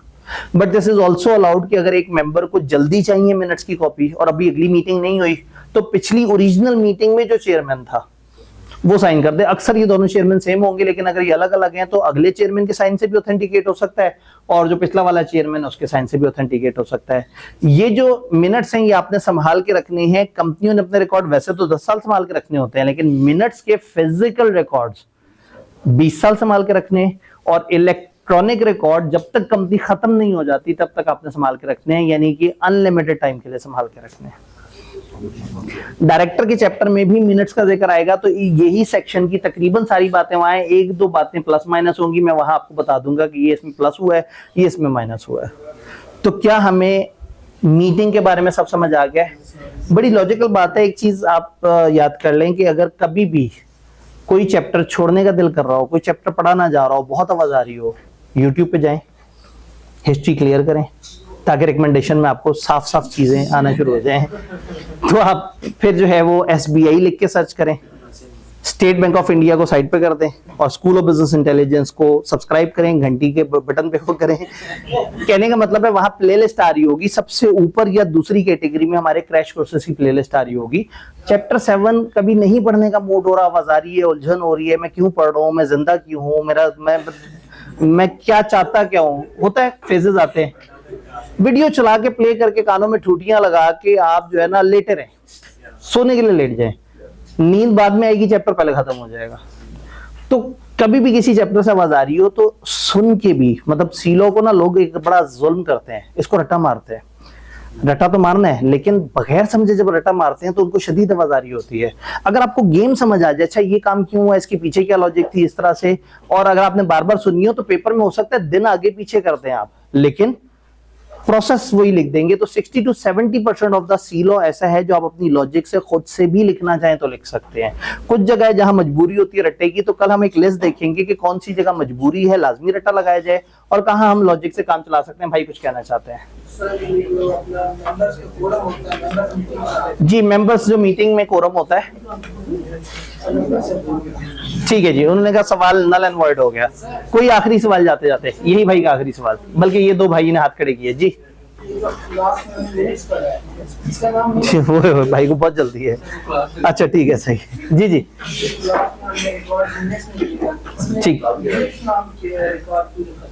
जी। इसका नाम मिनट्स क्यों रखा गया है? जिस वजह से इसका नाम एसी रखा गया है, उस वक्त किसी को लगा कि ये प्यारा नाम है, उसने लिख दिया, ठीक है। तो वो असल में उसने कहा कि मिनट बाय मिनट, मतलब हो सकता है किसी बंदे ने कहा यार कोई ऐसा तरीका होना चाहिए जिसमें मीटिंग की मिनट बाय मिनट डिटेल हो। उसने कहा अच्छा सारे मिनट्स की डिटेल, उन्होंने कहा सारे मिनट्स की डिटेल। तो इस तरह की कोई थकी हुई सी लॉजिक होगी। तो ये अक्सर नाम इस तरह से होते हैं कि तो हम कहते हैं होंडा का नाम होंडा क्यों है, इसलिए कि जिसने कंपनी बनाई थी उसका नाम ई होंडा था, ठीक है। तो एक ई होंडा वो स्ट्रीट फाइटर वाला भी होता है, धोबी, वो नहीं। तो अगेन मतलब बहुत सारे ऐसे नाम होते हैं जो बस रख दिए जाते हैं। ऐसी परेशानी जहन में आती है, उसके लिए आपने एक ऐप खोलनी होती है, चैट जीपीटी, उसको कहें मिनट्स को मिनट्स क्यों कहते हैं, वो जवाब दे देगी। उसके बाद वापस बाहर निकलें और मिनट्स के सेक्शंस याद करने हैं। प्रॉब्लम ये है कि हम लोग जरा ज्यादा लॉजिक में उलझ जाते हैं और फिर पीछे असल कोर बात भूल जाते हैं। ये आखिरी सवाल लेते हैं और आगे चलते हैं। अच्छा, कल याद रहे, कल हमारे दोनों सेशन में चैप्टर 3 है, बड़ा चैप्टर है। अगर कभी भी जिंदगी में चैप्टर 3 से नफरत की है तो कल एक ही दिन में उसको खत्म करने का गोल्डन आखिरी मौका है, पेपर पास करने से पहले पहले इंशाल्लाह ताला। तो आपने जरूर आना है। उसमें लास्ट डे की डिस्कशन भी होंगी कि कंपनी लॉ का ओवरऑल मैप कैसे बनाना है। जब हम बी लॉ में जाएंगे तो फिर बच्चे इतने छोटे हो जाएंगे कि मेरे ऑफिस में पूरे आ जाएंगे। जी भाई का सवाल आखिरी। एजीएम में सारे मेंबर्स का आना जरूरी तो नहीं, एजीएम में मेंबर्स का आना जरूरी नहीं है, मेंबर्स को खत भेजा जाता है। वोटिंग भी करानी है उन मेंबर्स से। जी, मेंबर से हमने वोटिंग भी करानी है और मीटिंग में वोट करना है। देखिए, हमारे लिए इंपॉर्टेंट वो मेंबर्स हैं जो कंपनी के अफेयर्स में इंटरेस्टेड हैं। 10,000 मेंबर्स को हमने खत भेजा और 100 लोग सामने आए, तो ये 100 है मेरे लिए अहम। यही 100 स्पेशल रेजोल्यूशन भी पास कर सकते हैं, ये ऑर्डिनरी रेजोल्यूशन भी पास कर सकते हैं। तो कंपनियां अपनी टोटल पॉपुलेशन की बात नहीं करती। ये ऐसे ही है जैसे पूरे पाकिस्तान के लिए वोट देना जरूरी नहीं है, जितनों ने वोट दिया होगा उनके हिसाब से लोग सिलेक्ट हो जाएंगे। कानून जब अप्रूव होता है तो असेंबली मेंबरान आधे से आधे भी बड़ी मुश्किल से होते हैं, लेकिन जितने होते हैं वो इंटरेस्टेड होते हैं, उनकी मेजॉरिटी से सिंपल अप्रूवल हो जाती है। तो इसलिए हम ये देखते हैं कि जो इंटरेस्टेड है हम उनके वोट्स को काउंट करें। ठीक है जी, जज़ाकल्लाह। इंशाल्लाह ताला कल मिलते हैं, एक आखिरी हमला करते हैं इस पे कंपनी लॉ के पोर्शन पे इंशाल्लाह ताला, और फिर आगे चलते हैं।